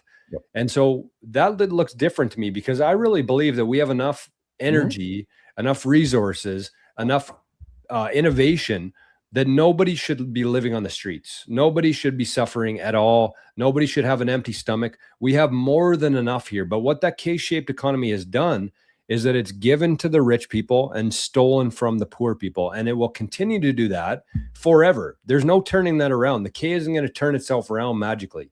It's done. So I just think that in that world, like, I don't know how long that takes to play out, or, what we go through on the way there. But I really believe that in a world where not everything has to be equal, but things have to be fair. And that's kind of what you're pointing at here, is like the producers in society, the people who are building, the people who are creating. Equal playing field. Yeah. They should get more.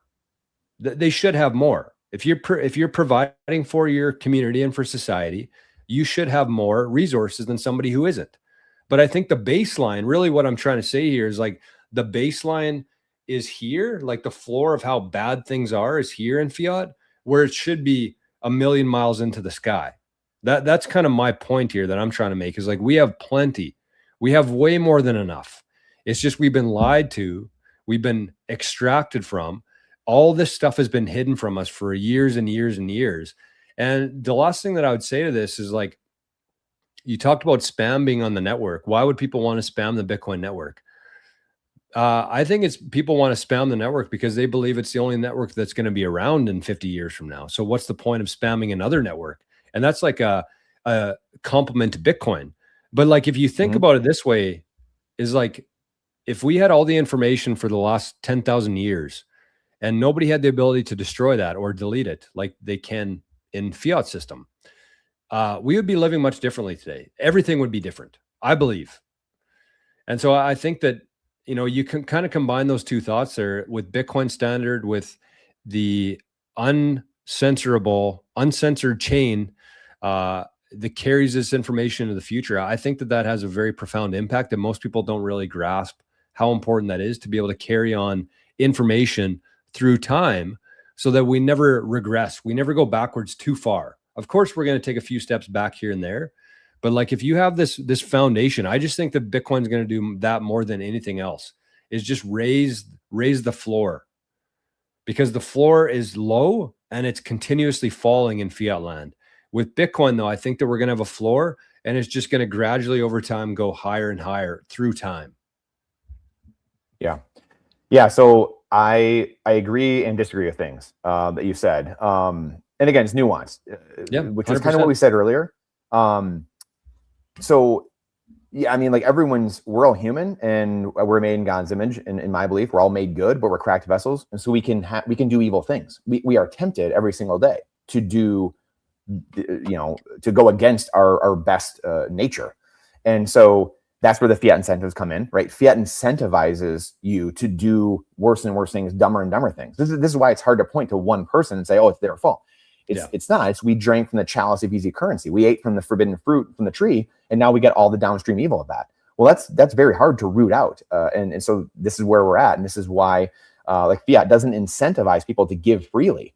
But I know people are inherently good, and I can prove it just very simply. And I don't know if I was saying this to you or just now or earlier, that again, there's not Mad Max scenario. There's not 8 billion people at war with each other every day. That right there is proof in and of itself that we are made good.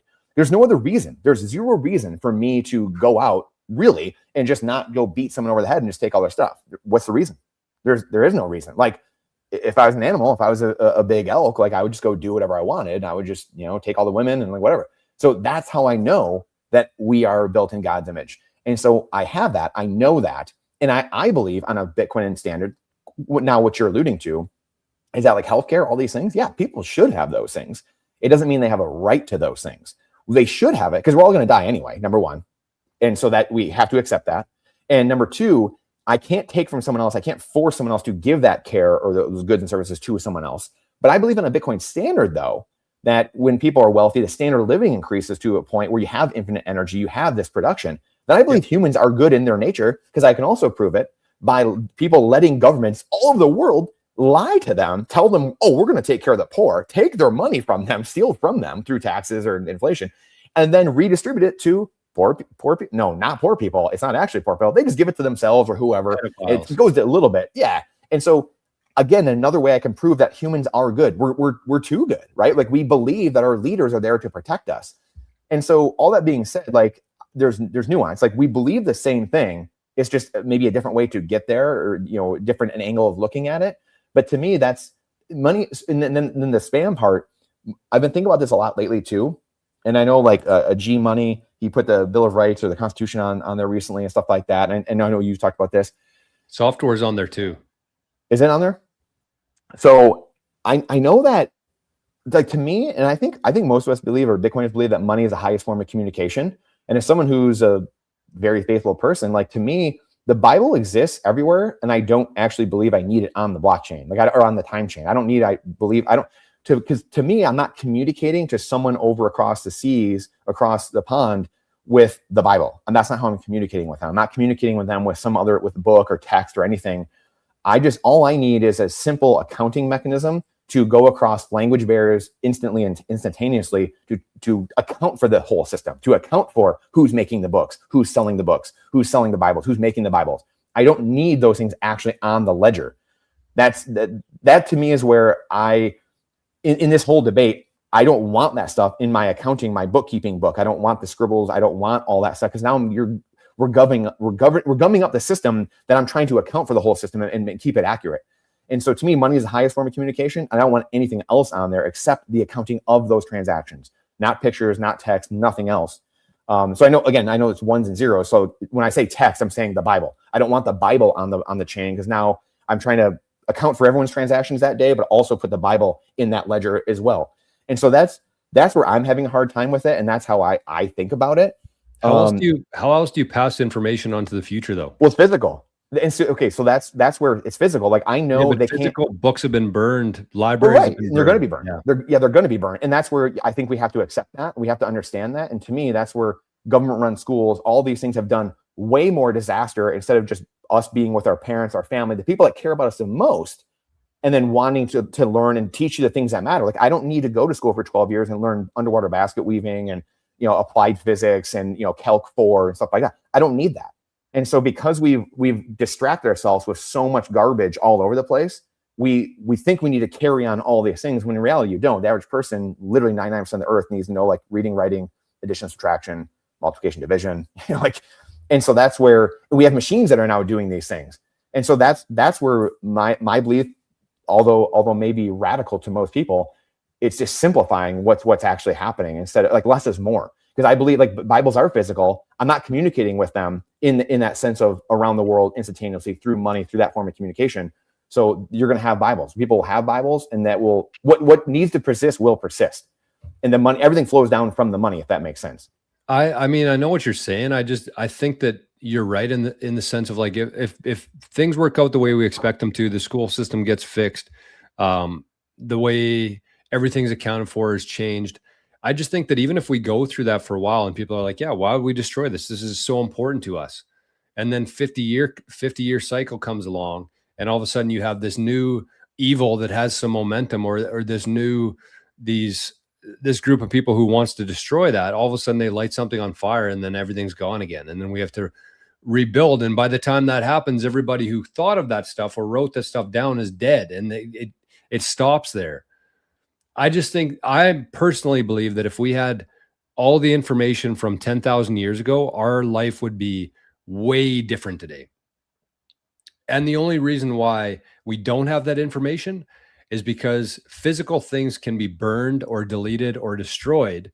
But if you have something that cannot be changed, I just think the impact of that on our future, knowing doesn't have to be everything, right? And I think that even I liked your analogy there of the accounting ledger. I'm an accountant myself. And I think, the farmers used to bring in these notebooks where it would have all this grid lines of like date, expenses, type, amount. It's awesome. That's a ledger to me. Like that's a ledger to me. Yeah. Same. But yeah. I think that you can also have things at the back of it that actually doesn't construe with any of the pages. You could have information at the back of that ledger that has no impact on the actual ledger itself, if that makes any sense. Mm-hmm. Because if somebody put something on the G Money, put the Constitution on the blockchain, that doesn't have any impact on the ledger. All the numbers still add up. It's just in the back of that book, which, yes, it might be a little bit heavier to carry around, but I think that weight, carrying that information into the future, is worth the cost of doing that. Yeah. I mean, and I guess just extrapolating that out, the concern is just the decentralization, right? If it does get too big, right? If no one can carry that book around, if they're yapped domes, right? That to me is the concern at the end of the day. And, again, if we lived in Jeff Booth's world where everything was getting cheaper all the time, every day right now, and, in Bitcoin terms, they haven't. If someone just got into Bitcoin over the last year or two, they haven't been going down. So their life isn't cheaper. So now it's just, that to me is, my brain always thinks 20, 50, 100 years out. Minimum. And that's just how I think, personally speaking. And so it's like, yeah, you're right. Like right now, it's not a problem. Like a lot of things aren't problems. Like Sailor said, it's like one sat rebyte, blah, blah, blah, blah, blah. Like, yeah, like cool. But to me, the only threat, not the only threat, but the main threat to me that I think about is decentralization and getting centralized, right? We already have the mining pool stuff, but it's just, if we go this direction, if we keep doing this, will they become yapstones? Will it become too big where no one can run it? And it's just what's the Ethereum? I don't know what the server farms are, not AWS, but it's, one of those other server farms, like that's where they're running the stuff or whatever, where it's like, or the 32 validators and XRP. Yeah. That to me, that's the threat to Bitcoin. So it's not anything on the chain necessarily. And the other part, I guess, too, is like what goes on the chain, right? Is it really bad stuff, or is it the Constitution? And then everyone says the fee market will decide those things. Or, well, I paid to have it on there. Well, now everyone else has to pay to carry those yapstones the rest of their life all the time. And that's the concern to me. It's not like the today thing necessarily, because whether it's really bad stuff on the chain I'll still fight for it. Like that's just another hurdle. It's gonna be a bigger hurdle to climb over, but like that's just another thing you have to fight through, because Bitcoin's worth fighting for, sound money's worth fighting for. But so those are like minor things to me in a way, I guess, or minor subsets. But like it's just the Yapstone thing, I guess, at the end of the day, of like thinking long term of like, yeah, if it is 1,000-year money, maybe the price do come down. You know, maybe it is fine. But then the AI comes, and now all of a sudden costs are a lot higher on a bunch of these things. You're like, whoa, Apple's increasing their cost in dollar terms. Hopefully Bitcoin goes up, you know, then maybe things go away. If Bitcoin keeps going up at 30% a year, then okay, truly this doesn't become an issue and everyone can just run nodes. That to me is the concern, George, really. Because I said, it's new. There's nuance. There's just there is, and I think that both you and I haven't been very vocal either way on either side of the aisle on this thing, because there is nuance, and I think it's important to. And I think the most dangerous thing that people have done in this whole argument is I base their whole identity on whatever they believe in, right? And attacking people. But on both sides. I know good people on both sides, and they got into the weeds with it, and you hate seeing it. Yeah. And I just think that once you tie your identity to something, you have too much skin in the game to have an open mind about anything, right? Too emotional. Yeah. 100%. I just think that my rebuttal to that would be like, from my understanding of it, I've never really claimed to be a technical expert, and I know that you haven't either. And that's good. That's kind of a good starting point, because you can have these discussions, but people should still kind of, do your own research on it to figure out what makes the most sense to you. From my eyes, though, if we talk about this like a ledger, like I really like that. The ledger, that's what Bitcoin is to me. It's a ledger. And then you have all the indexes at the back with all these different things. Some of it good, some of it bad, some of it, it's subjective. It's there though, right? It's there, yeah. And I think that what Core did when they got rid of the opportune filter is they were saying, hey, there's this 83 kilobyte, whatever it is, 83 kilobyte opportune filter in place. We're going to remove that because it's not doing anything. People are still finding ways to put stuff on the network with or without this filter. That was kind of their perspective of it. And I think that their argument was that if you're using the opportune filter, and in 10 years from now, somebody wanted to run a node, they could actually prune their node so that they would only get the ledger. They wouldn't get all the other stuff in the opportunes. So that even if it did continuously get more and more expensive in fiat terms, and all terms really, to store data on there, you could still prune your node so that you only see the ledger. If you really cared about Bitcoin as money, you could prune your node so that all you see is the ledger. You don't see the indexes back there. Because what other people were doing there, and what people argue now, is like, if people can't use that opportune to do that, then they're going to put it into UTXOs. And so then you're forced to hold all of that in your ledger, and it's not just an index anymore. You have no ability to prune that out. So I think from their perspective, they're just saying, hey, we can't stop spam. If somebody wants to spam the network, they're going to find a way to do it. Let's make it more efficient. Really, that's what Bitcoin developers' job is to do, is make the network more efficient. And that's kind of how I see it. I know it, like you said, there's a lot of emotions, there's a lot of name calling, there's a lot of people that simply just don't really understand what the hell's going on here. They see somebody that they like saying Bitcoin is money, it should be treated as such, and then they just kind of go along that line to the point where it becomes their whole identity. They put BIP 110 in their profile, and then they can't see or hear anything else from there. And I think that's really the most dangerous thing that people can be doing at this point. So, that's the thing. From my perspective here, you and I are kind of saying the same thing. We both want Bitcoin as money. We both want the average person to be able to record that ledger on their own server. That's the most important part here. But I still think that there is need for a communication to be passed forward, information to be passed forward into the future. And I think that Bitcoin, even though there are all these altcoins where you can do that, Bitcoin's the only one that I think people believe will be here in 50 or 100 years. And that's why it's worth it to them to spend their Satoshis to put that information on the blockchain. Good or bad, subjective, but I think that's the kind of the reasoning for it. What is the, do you know the impetus, or like, I'm trying to think of how to say it. I have two thoughts in my head now. I guess, yeah, like what is the, because a lot of it to me is just, it's vibes, it's precedent, it's what we're going to allow, what we're not going to allow. So to me, this is why I take more of a Puritan stance on it of, don't put anything else in there or keep it very small.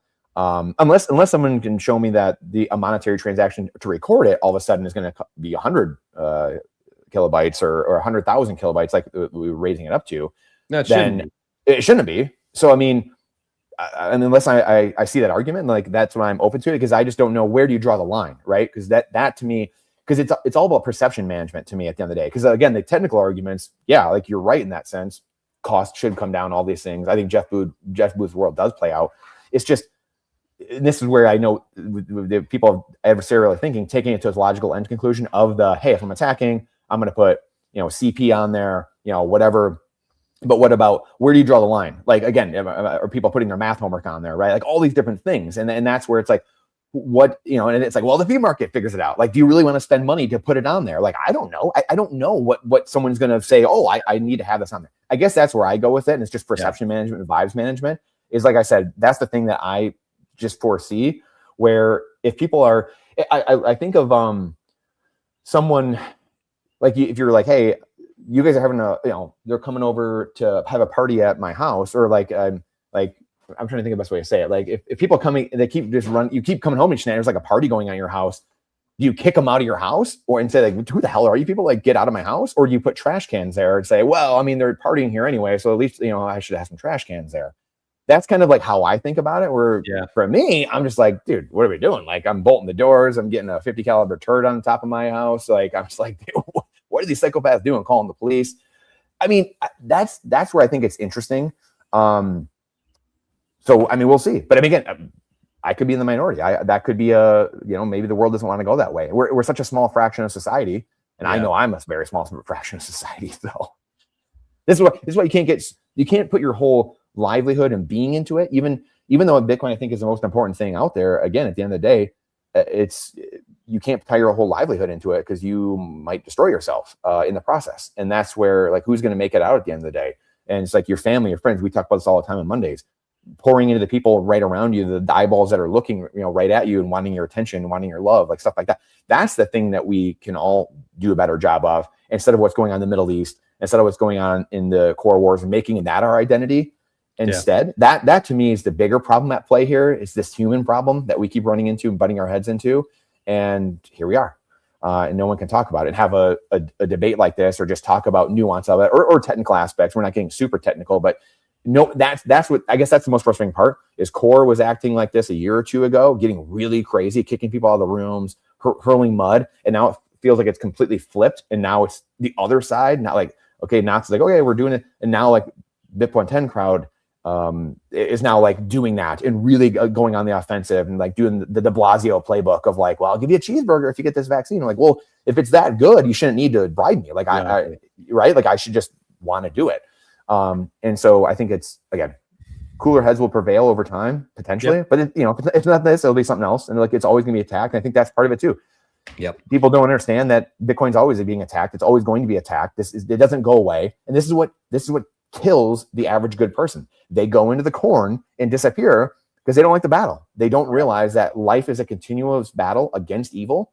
And no matter what side you're on, or like whatever it is, and evil keeps coming. Like it keeps coming. It keeps wanting power and more power and more power. And you have to stand on guard. Otherwise you just like, you walk away, you think you won one fight or one battle, and you're like, okay, cool, we're good. And like, you just rinse your hands and walk away. And it's like, okay, that's what evil is waiting for. That to me is the bigger story. No, I agree. And that's the interesting thing about it. The interesting thing about it is like, there's so many levels to this whole thing, and like how, I go so many different directions. Like we honestly, oh man, it's good to talk about this, because these are the thoughts I have in my head, and it's good to just kind of get it out loud and see if it makes sense or not. But like, I do believe that Bitcoin does have a governance issue, but I don't think that we really knew that until this came along and saw just how bad it is in Bitcoin right now in terms of the governance. Do I think it's like an existential threat and that cannot be solved? No, of course not. I really believe that in 50 years from now, we were talking about the governance that we have today, the federal government, and how that's, been rotted society and looted everybody of what was. But I think that Bitcoin to me is going to represent the new ledger, the new unit of account. It is the politics that people will be voting for in 50 years. I don't think that there's going to be a federal government. I don't think there's going to be a Canada. I think that there's going to be different implementations of the foundation that you want for your society. So even though Ottawa might like something that I don't, or DC might like something that you don't, it doesn't matter. We all agree under the foundation, which is, to me, the Bitcoin network, the Bitcoin protocol, the rules that we vote on. And unless you have economic power, economic units in this war, you don't have a vote. You don't have a say. And I really believe that that's how it should be. Why would somebody who's reliant on the government get to vote on the government? That doesn't make any sense. Because if there's one government saying, hey, we're going to cut funding to these areas, and we have one party that says, hey, we're going to keep funding these, obviously those people with no economic power, no contributions to society, are going to continue voting for that party that keeps giving them free shit. And the cycle just continues to go on and gets worse and worse through time. So I love thinking about Bitcoin as land. You used to have to own land in order to vote in the elections. I think that as time goes on, Bitcoin becomes the new foundation, the new bedrock of our society, not because somebody told us to. It's just, it makes the most sense. It's the most efficient, right? And I think our governments, everybody would agree with us, is the furthest thing from efficient right now. And so this system comes along that's very difficult to change, that's very transparent, that's, to me, everything that the federal government should be. We now have this in Bitcoin. And unless you have economic power in this fight, you don't have a vote, and you shouldn't. Unless you've actually contributed or added value to this world to have value to store and taken on the responsibility that it takes to run a node and to have a vote, you shouldn't have a vote. So we live in a world now where these people who contribute nothing to society, only take from society, have a vote, plus you have the mail-in ballots that nobody can verify. These are two different things that have absolutely wrecked our society here. And I think that Bitcoin fixes both these things, because you cannot fake votes. And unless you actually have economic power behind your vote, it doesn't matter. So anyways, it's really interesting to me, like just where we are, where we're going. And we're kind of in the middle of it right now. And like you said, like, I think that the one thing that this is going to do for Bitcoin is it's taught people things. It's got me to see a different side of Bitcoin, of the economic nodes. You can't just spin up a 10,000 nodes and have any relevance in the fight. That doesn't make any sense. That's the equivalent to me of mail-in ballots. There's nothing there. It has zero actual energy there. And so the one thing that Bitcoin does is it brings us back to reality. It centers us back. It gives us an anchor to nature, to the universe, to reality that cannot be changed. So whether you disagree with our take on this or agree with me or Brandon, it doesn't matter. The point is that people are learning. And I do believe that, it's a slippery slope for me trying to stop spam, because I think that what has been proven is that if people want to spam the network, they'll find a way to do it. And so what's the point? And then the other side says, well, even if it helps a little bit, why not go that way? To me, where I kind of go with this is like, if you can change the definition of spam and you decide what is spam and what isn't spam, that's a very slippery slope in the future, where you make these changes to this otherwise censorship resistant protocol that we have in Bitcoin. So yeah, I mean, even though we all agree, like Brandon and I are both on the same side of, we want Bitcoin as money. We don't think that spam should be on there. The question is this the solution for it, I guess? Yeah, exactly. Yeah, no vote. Exactly. That's what it is. And Sato too, I can't speak for Jor, but I did get that book, by the way, that you sent in DMs. So I think I still have it unread though. I'm way behind. I get spam text messages all the time as well. So like, I don't even like read a lot of my text messages, let alone a lot of the DMs right now. I'm so behind in everything. So just crazy side note, love the fiat society we're in. Just destroy text messages. But yeah, power projection wins at the end of the day. It's a persuasive thing. And again, it just goes back to this focus that we talk about here on Mondays, everything of makers versus takers. And are we building a society that we want to be in? Or are we just sitting there being part of the problem? Are we just disappearing into the corn stalks and doing nothing? Or are we building the families, the society, the goods and services that we want to see before the communists can take all of it and redistribute all of it from us? So that's the world we're in. And it's a very, unfortunately, like we talked about before, Father Ripperger said, you know, communist mindset, it's a satanic, you know, underling, I don't know what you want to call it, but it's this, you know, man, it's just taking from everyone else and focusing on victimhood and not doing what you can control and taking from everyone else. And so that's the world we're entering. That's the world we're in. And it's very apparent that that's what's on us. And the other thing I'll say too is like the Minutemen were crazy too. It was only a couple % of people that took up arms and were like, yeah, we're going against the government here. Sorry, like we're past that point. So I don't know. Is that the core side? Is that the BIP 110 side? I mean, who are the Minutemen? Who are the ones that are like, I don't give a shit. I literally do not care. And that generally is how society rolls. Like most people they will lay down in the face of a couple % of people who are the irate small minority. So it's very interesting. And most people ignored the revolution. Even people here, they ignored it. They didn't care. John Dickinson was famous for not being present for the vote of independence, and he was against it. He just said, like, I think we can figure it out with the king. I think we'll be fine. You know, still played a vital role, but it was just, you know, said, hey, and then didn't show up for the vote. I think because he knew that it was going to pass. And, you know, it was kind of his admission without admitting, you know, we're going the other direction. So anyway, it's a fascinating world. Now, again, this goes back to it's the interesting debate of like, to me, the core versus knots and BIP 110, it's tougher. You know, it's an invisible fight, you know, if you will. So it's much tougher. It's easier to stand for independence, in my thought, against a king.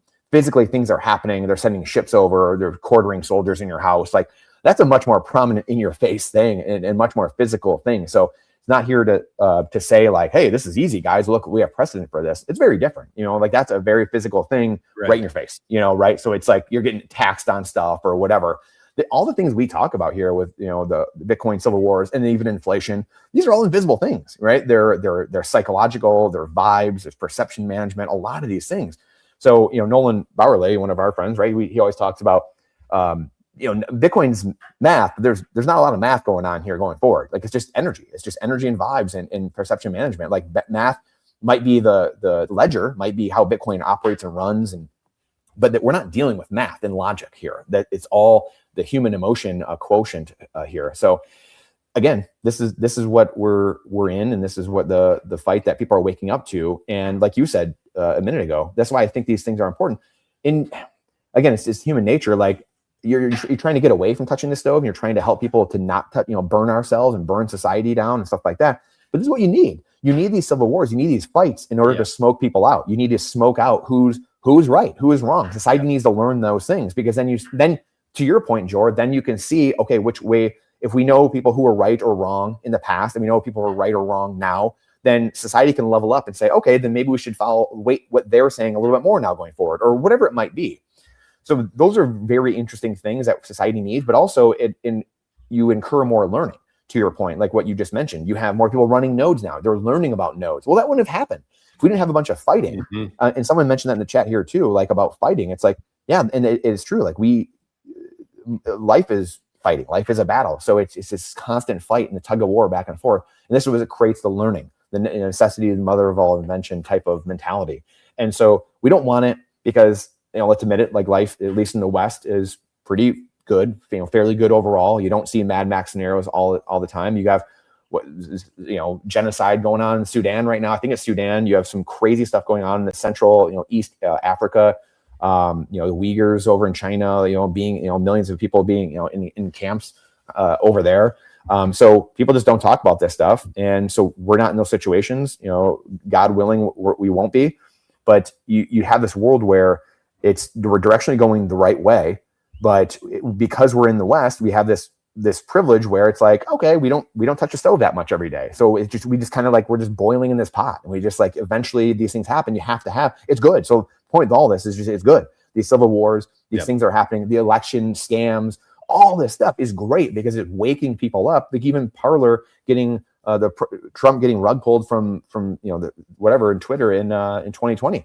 That's unheard of in America. And so that woke a ton of people up. I mean, so many people woke up because of COVID, because of bad things happening, because of rug pulling on the internet and et cetera. These things have to happen in order, like you said, like George said earlier, these things are happening at the right time in the right place for the reason. It's what we have right now is a culmination of all of our actions, whether it's in our individual life or as a collective or whatever. So it's happening the way it's supposed to, and be okay with that. Be good with that. Lean into it. Yeah, 100%. And I think that, the cool thing about Bitcoin and why I'm so bullish on like Bitcoin becoming a new political system in a way, if you think about like elections in the past, because that's really what Bitcoin is, what we're voting on right now. Right? Mm-hmm. Like, let's say that the BIP 110 is these are the Federalist Papers. These are constitutional conventions and Federalist Papers that we're doing right now, like you and me and the chat. And then, Bitcast or BTC Mastermind, right? All these podcasts. This is the founding fathers, all of us, like anyone who's in Bitcoin right now, are all the founding fathers that are talking about this new world. What should it look like? To your point, that's exactly what it is. And I think if you think about it that way, as like these different implementations being the version of political parties that we have, because what do political parties do? They write policy. That's what this is. There's policy, there's consensus, right? It's the same shit. Yeah. But here's the difference though, because if you went to the polls and you voted, you wrote down who you voted for, core or nots, and you put it into the ballot box, nobody has any way to verify that your vote ended up anywhere, or if it got counted or anything was changed, or a whole bunch of votes came in on a mail truck at 3 a.m. You have no way to verify that. That's the whole problem with that system. So then if things don't go your way, if you think that there was a lot of support for the Democrats, but somehow the Republicans won, and you knew that it was stolen, you knew that it was a scam, what are your options in that system? What are your options? You could go down to DC and light the place on fire. Very violent. You'll probably get shot and killed. Bitcoin, you have the exact same ability to vote, except every vote is counted. Nobody can fake it. And if you don't like it, then you don't have to be violent about it. That's the whole difference with this, is you can just get some of that energy. You actually have to do something for it. That's the difference here, right? You actually have to work for it. If you want to make change, you have to go grab some of the world's value, put it into Bitcoin, run a node, and that's your vote. So even if all the miners get together and say, you know what, we don't like this, you essentially get rugged by the miners. Well, the way that Bitcoin works is that all the nodes can actually get together and overrule them. That can't happen in the real world. Mm-hmm. You can't have that happen if all of Congress gets together and they have these fucking votes on Christmas Eve that put through the Federal Reserve, and you don't agree with that. You can't do a damn thing about it. There's nothing that you can do other than storm the gates, raise hell, probably get shot, violence everywhere. That's the fiat way of changing things, of voicing your opinion. But in Bitcoin, if all the miners got together and said, who cares about these idiots? We're going our own way. Well, no, that's not how it works. The nodes can get together themselves very non-violently and say, you don't have that much power. We have just as much power as you do. So we're figuring this out, or this whole thing dies. We blow the whole system up. So it's a different dynamic than we have in fiat, and it's a way better dynamic. That's the whole point. Whatever side you're on right now, what we're living through is way better than the fiat equivalent of this, that we all have this illusion that we get a vote for things when they have the ability to manipulate, and there's not a damn thing that we as average citizens can do about that. Nothing. That's it. So that's kind of where I'm at with the whole thing. Like, yeah, it's a very good thing to me, even though there's going to be some short-term pain. I think that as this whole plays out, and the last thing I want to say about this, Brandon, is like, we talk about the block size wars, and a lot of people are like, well, I wasn't there, so I don't really know what was going on at the time. Well, guess what? If you're in Bitcoin right now and you're in the fight, after this thing plays out, regardless of whether it's what you hope for or not, you've been through a war now. Mm-hmm. Next time this happens, you have a war under your belt. Like, that's invaluable. Yeah. And so the more that we stack of these wars and battles, the better off we're going to be, the more robust Bitcoin is overall. Because that's what it tells you, right? It's like, it's an actual measuring stick of what people want. Fiat is not that. It's what a small group get to dictate. Even though we live in a democracy, it's much different than that in reality of it. So it's an illusion. Bitcoin brings us back to reality. And I think that over time, that will have a profound impact on our society overall. Yeah, and it's so true. And this I was thinking of earlier too, and I forgot to say it. I was talking to a gentleman the other day, and we were just talking about he was boots on the ground, just doing a lot of stuff in inner cities, and working with the churches, and I was talking very high level monetary stuff, and he was coming from hey, I'm working with churches and all that stuff, and then working with city governments, and he's like, everything you're saying, I literally saw on the ground. All the monetary theory that we talk about a lot, obviously. He's like, I literally saw that. Like, people were just items on a checklist. And, he's like, dude, wait, like, people are going to die if you do that. You know that, right? And I'm like, well, like, whatever. And a lot of it was the genesis, what spurred him on, really got him going, was we were talking about this hamster wheel. And we were talking about charity, about healthcare and all this stuff. And I was like, fiat by its very nature breaks multiple commandments, in my opinion, right on surface, right? Thou shalt not steal, right? So now you have a society built on evil, in essence. You have a society that's incentivizing evil to happen over and over again. So I was like, how does one propose someone who's working two jobs, who their expenses get more and more every month, and their time and energy are slipping through their hands? They want to do good because we're all good, built, made in God's image, but yet the incentives are all against me, going the other direction. And so at some point, people crack, and everyone cracks in different ways. And we find ourselves tempted to do this, or tempted to do that, or tempted to unplug and go back into the corn, turn on porn, do this, do that. I mean, you name it. Like, I'm checking out, guys. Sorry, I'm out. I'm outie. And that's the world we live in. He's like, dude, you just blew my mind. And he was blowing my mind because he was giving real on the ground examples of literal stories of this shit happening in boardrooms, of what we're talking about at a high level. And he's seeing it on the ground in inner cities. And it's just like, oh my gosh. So finding these people like that, like these marriages of people together that have, hey, this is what's happening at a high level. He just didn't see it, and the incentives and why those things were happening, but he sees it on the ground level, obviously day to day, of oh my gosh, these old CEOs are coming in and running these nonprofits. And it's just oh yeah, whatever. But he's like, yeah, the incentives. He's like, you're not incentivized. He's like, he was saying it before I even started going down the Bitcoin and found money. He was like, yeah, these governments and all this stuff. He's like, I thought I could make change there. But he's like, they're not incentivized to make anything better. They're incentivized to make it worse, because then they don't get paid if this shit gets better. And I was like, bingo. Right. I was like, you and I got to talk. And then we went on an hour rabbit hole. This is why the kids and I were doing a lemonade stand, by the way. And a guy in my subdivision came, and we were talking for an hour. Yeah, a guy our age, and had a really crazy, wild upbringing, and then got into all this and changed his life and whatever, and following Christ and do all that stuff, and then working in inner cities. And he's like, dude, you have no idea. This is mind blowing. And I was like, same, man. We're blowing each other's mind, but from completely different ends of the spectrum. It was the wildest interaction that I've ever had. And that was so naturally, weekend. We're hugging at the end and saying a prayer, exchanging numbers and stuff like that. And the kids were gone. They're the kids were okay. They're off, riding bikes. I destroyed the lemonade stand, Ken and I. And so but this is what's needed more, right? Is more 100%. Of that, knowing our community, right? But how do we marry some of these things, like the Bitcoin answer, the sound money, like you said, answer? I think the sound money part of it, because Bitcoin's a 4-letter word, unfortunately. But how do we separate money and state? How do we do this so that the state can't be incentivized, or can't create these incentives or a malincentive of everyone against each other at the end of the day? So that, to me, again, is the story of our time. Like you said, there's no better talk than having this, the incentives structures of society. And as people learn this, come hell or high water. So just speaking of that, because I know you're kind of working on something right now. So I'm going to go fill up my water here. I'll be back in a minute. Do you want to just tell people what you're working on with your book? Give us a little bit of a sneak peek. Can you do that? Yep. Okay. Yeah, absolutely. I'll be back in 60 seconds.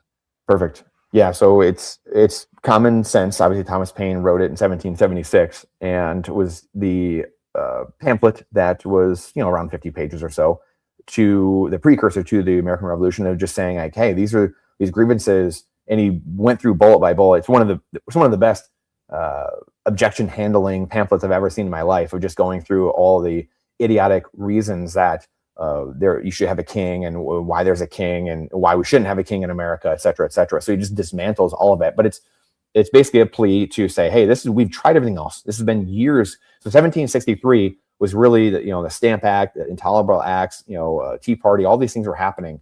And it was 10, 13 years to 1776.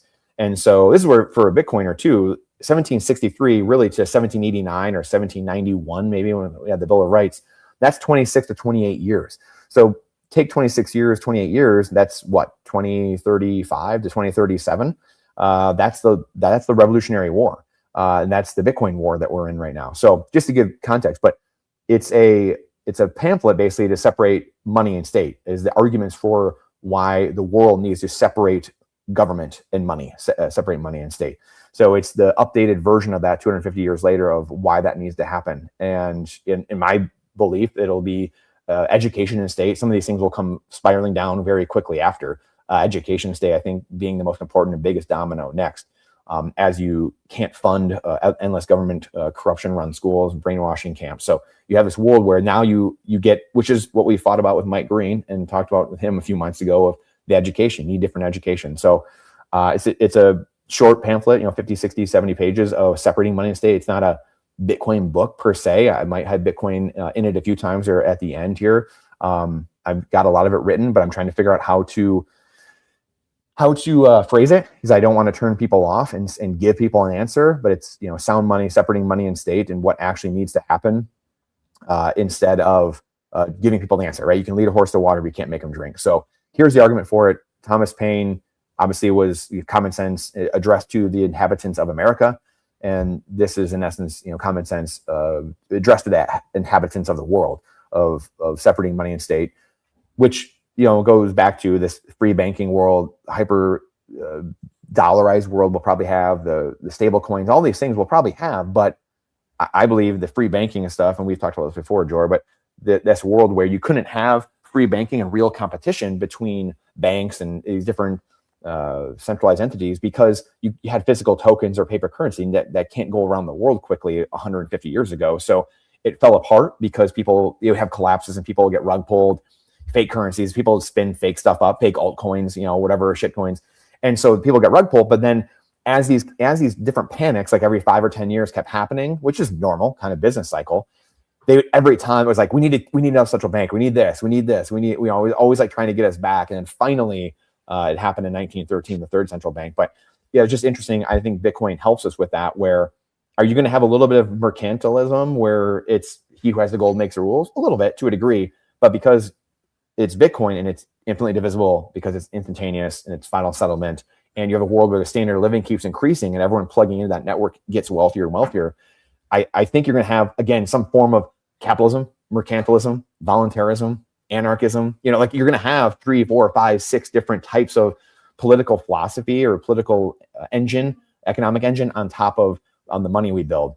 So that's separating money and state, and that's just a different version. So we don't need another book of like, hey, there's 21 million Bitcoin or anything like that. It's a different angle of, this is why you need to actually separate money and state. And so anyway, Common Sense is great. If anyone hasn't read Common Sense, it's pretty easy read actually, and short, and just it gives you a whole perspective on what was happening at the time. And it's pretty wild.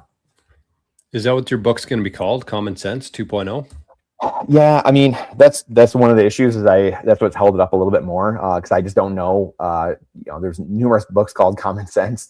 There's a couple of Common Sense books, I think, just that are newer, updated versions of Thomas Paine's Common Sense, in essence, that are still political, basically. So trying to figure that out. If it's going to be called that, and it's just going to have a different subtitle or what it's going to be necessarily. So that's one of the hangups, I guess. So if people have ideas, I'm open to them. So address to the world, though.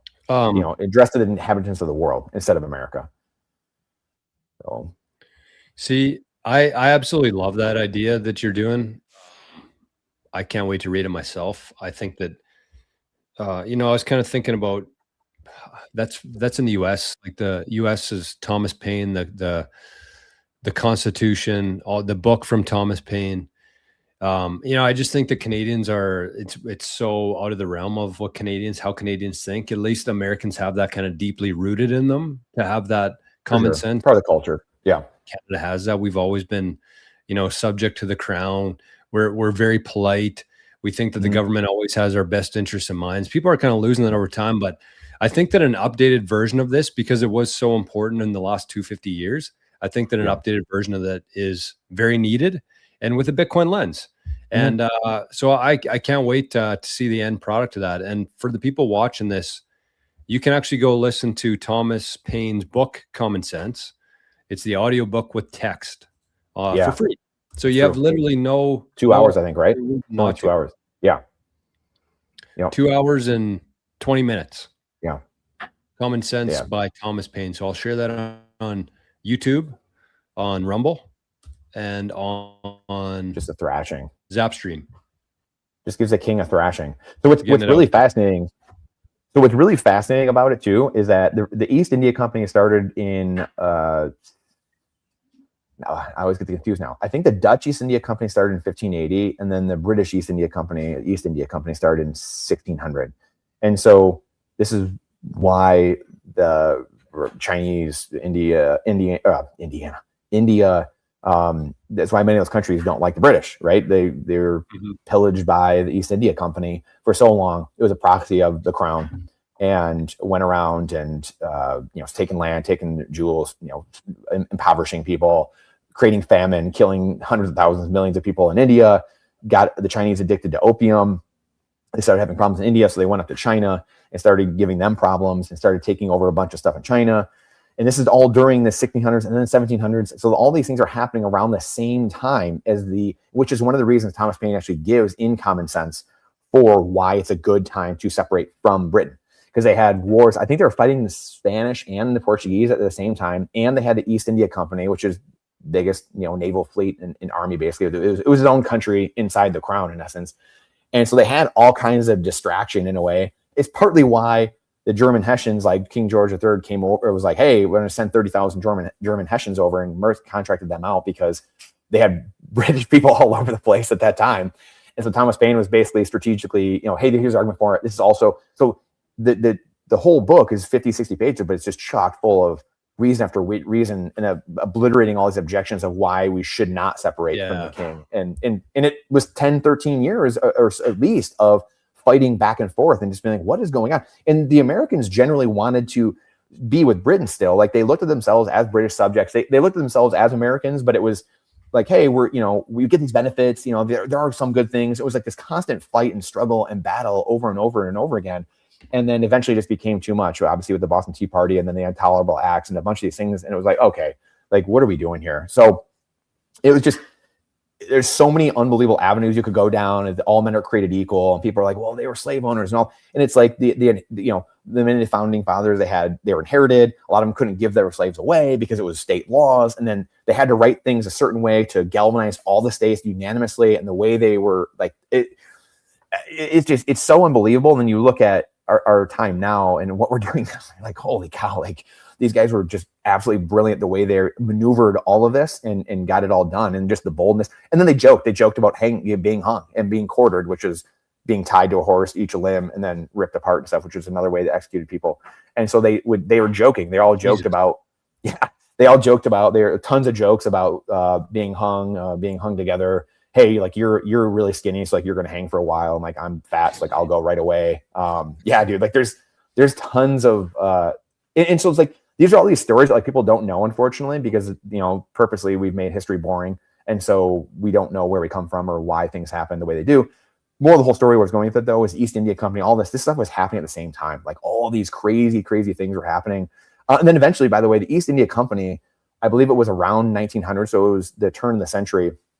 The Queen Victoria just signed, with the stroke of a pen, she like assumed the East India Company, like, quote unquote, assumed it. So like the greatest military power, basically, this company that was, so powerful and so mighty, the Queen just assumed it, like, it was like, okay, they just let her assume, and it's like, guys, like, what are we doing here? Like, it was the Queen's, it was their machination. It was the crown, which was not her initially that started it, but it was her family, obviously.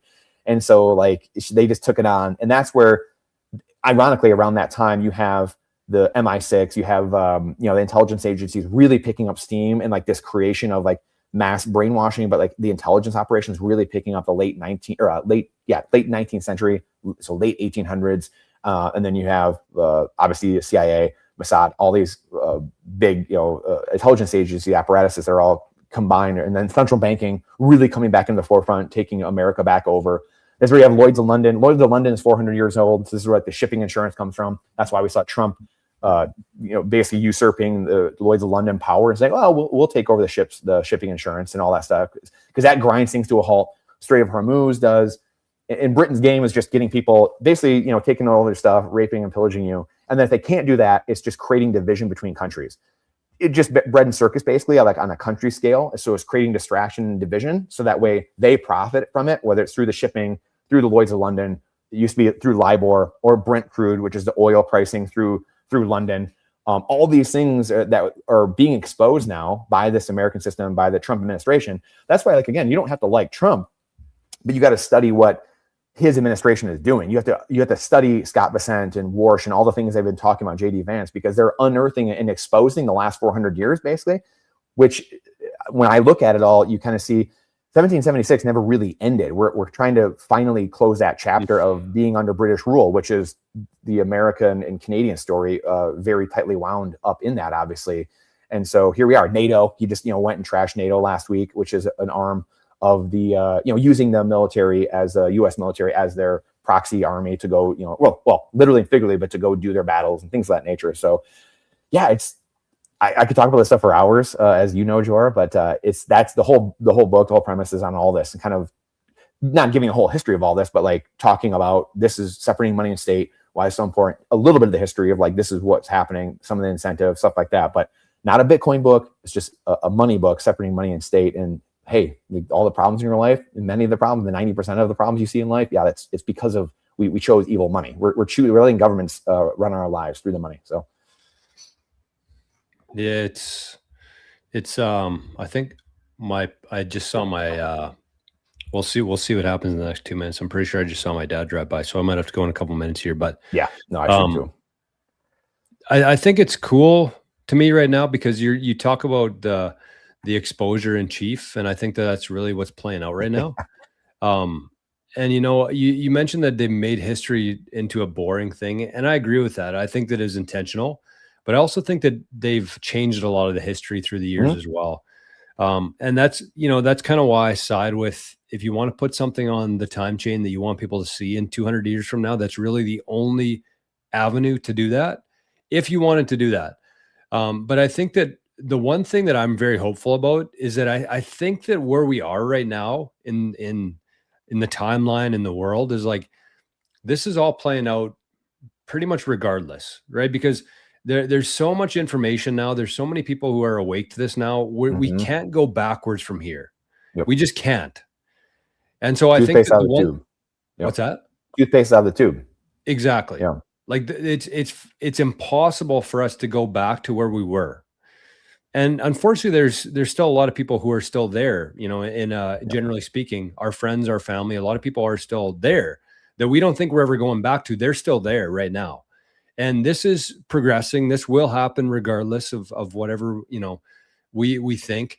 But I think that the people who are willing to look and the people who are willing to, adopt something like Bitcoin, they're going to be the winners in this new thing. But it's not by accident. It's not like somebody came out and gave everybody it on a silver platter. The people who understand what's happening and who are starting to kind of align themselves, prepare accordingly for it, stack sats, understanding energy versus illusion, software, the whole thing. Yep. It's playing out right in front of our eyes. Yep. And I think that what we're equipped with right now is information and economic power. And those who are seizing it right now are going to be the winners of this new transition, the new world. And it's going to take time. I think Brandon and I both subscribe to that theory of, the real versus fake. That's what everybody's kind of being exposed to right now in many different avenues. But yeah, I mean, my dad is here right now. So just final thoughts here, maybe for the show today, Brandon. I'm freaking cooking too, man. I don't know if you see. Yeah, no, my face, but it's good. Great chat today as always. These are my favorite days of the week, Monday mornings. Because it's important. And I think that whether Brandon and I agree with everything, I think the main thing is you just talk about it. Yeah, exactly. You talk about it, go back and forth. And again, when you, like you said earlier, when you wrap your whole identity in something, it can be very, very difficult. Now, I wrap my identity as a follower of Christ, and a Christian, I'm a Catholic. I mean, that's my identity as a Catholic. So that is something that, yes, I will lay my life down for that. Maybe Bitcoin's in there too. Maybe it's right below that. But Bitcoin itself, sound money, freedom, liberty, something like that in that vein. of doing that. But yeah, it's tough when you're identifying, some thing downstream, in there. It is tough, and we can get too myopic and not focused on the things that are right around us, right in front of us. Because it's highest order, I guess. What's the highest order? And that's why we go back to the 10 Commandments. If everyone followed the 10 Commandments, which I'm not dumb to think that everyone's going to, but that's where, am I going to lay my life down for these 10 Commandments? And I know if everyone did that, which is, George, what you talked about a lot, right? Which is just over time of like, if we were just doing this to each other, then all these other things would be moot. And so I'm sick of Band-Aids on bullet holes. And so I will fight for the highest degree of order. And so if that's the 10 Commandments, where I know if everyone is doing that, then there's perfection. So why would I not fight for that at the end of the day? So anyway, it's just amazing talk as always. And to be continued, of course, as always. It's never ending. So gotta love the battle. The never ending Bitcoin rabbit hole. I wanted to give a shout out here because I shared the last week's chat on Twitter. And I want to give a shout out to our guy Plural for it's taking my freaking internet. My computer's so hot right now, Brandon. It's just like so choppy. But this is from Plural. So this kind of it's called Vision Orange, potential name for our Monday morning shows here. But it's kind of like hieroglyphics, kind of like old school, written in stone.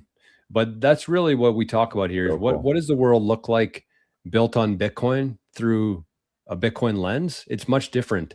And it's very positive, I feel like. And I just wish that more people gave a shit about this stuff. But, we can wish all we want to. But the thing is we're showing up. And we can't force people to be here. But we think that, the conversations, the discussions, people want truth. People crave truth. And really, that's all we do here. Whether we agree or not, doesn't matter. It's just talking and finding what's most logical, finding the truth, and really what aligns most with common sense, as Thomas Paine would say, and giving people a reason to give a shit. So anyways, I hear some conversation behind me, so I got to go right now, Brandon, but we'll talk to you more on the mastermind. And sounds great. Thanks again for stopping by today. And we'll talk to everybody soon. Thanks to everybody for the support today. I didn't get a chance to go through the zaps, but I did see them, and I will allocate accordingly to our guy, Brandon, here. So thanks, Brandon. Thanks, everybody else. We'll talk to you soon. Yep.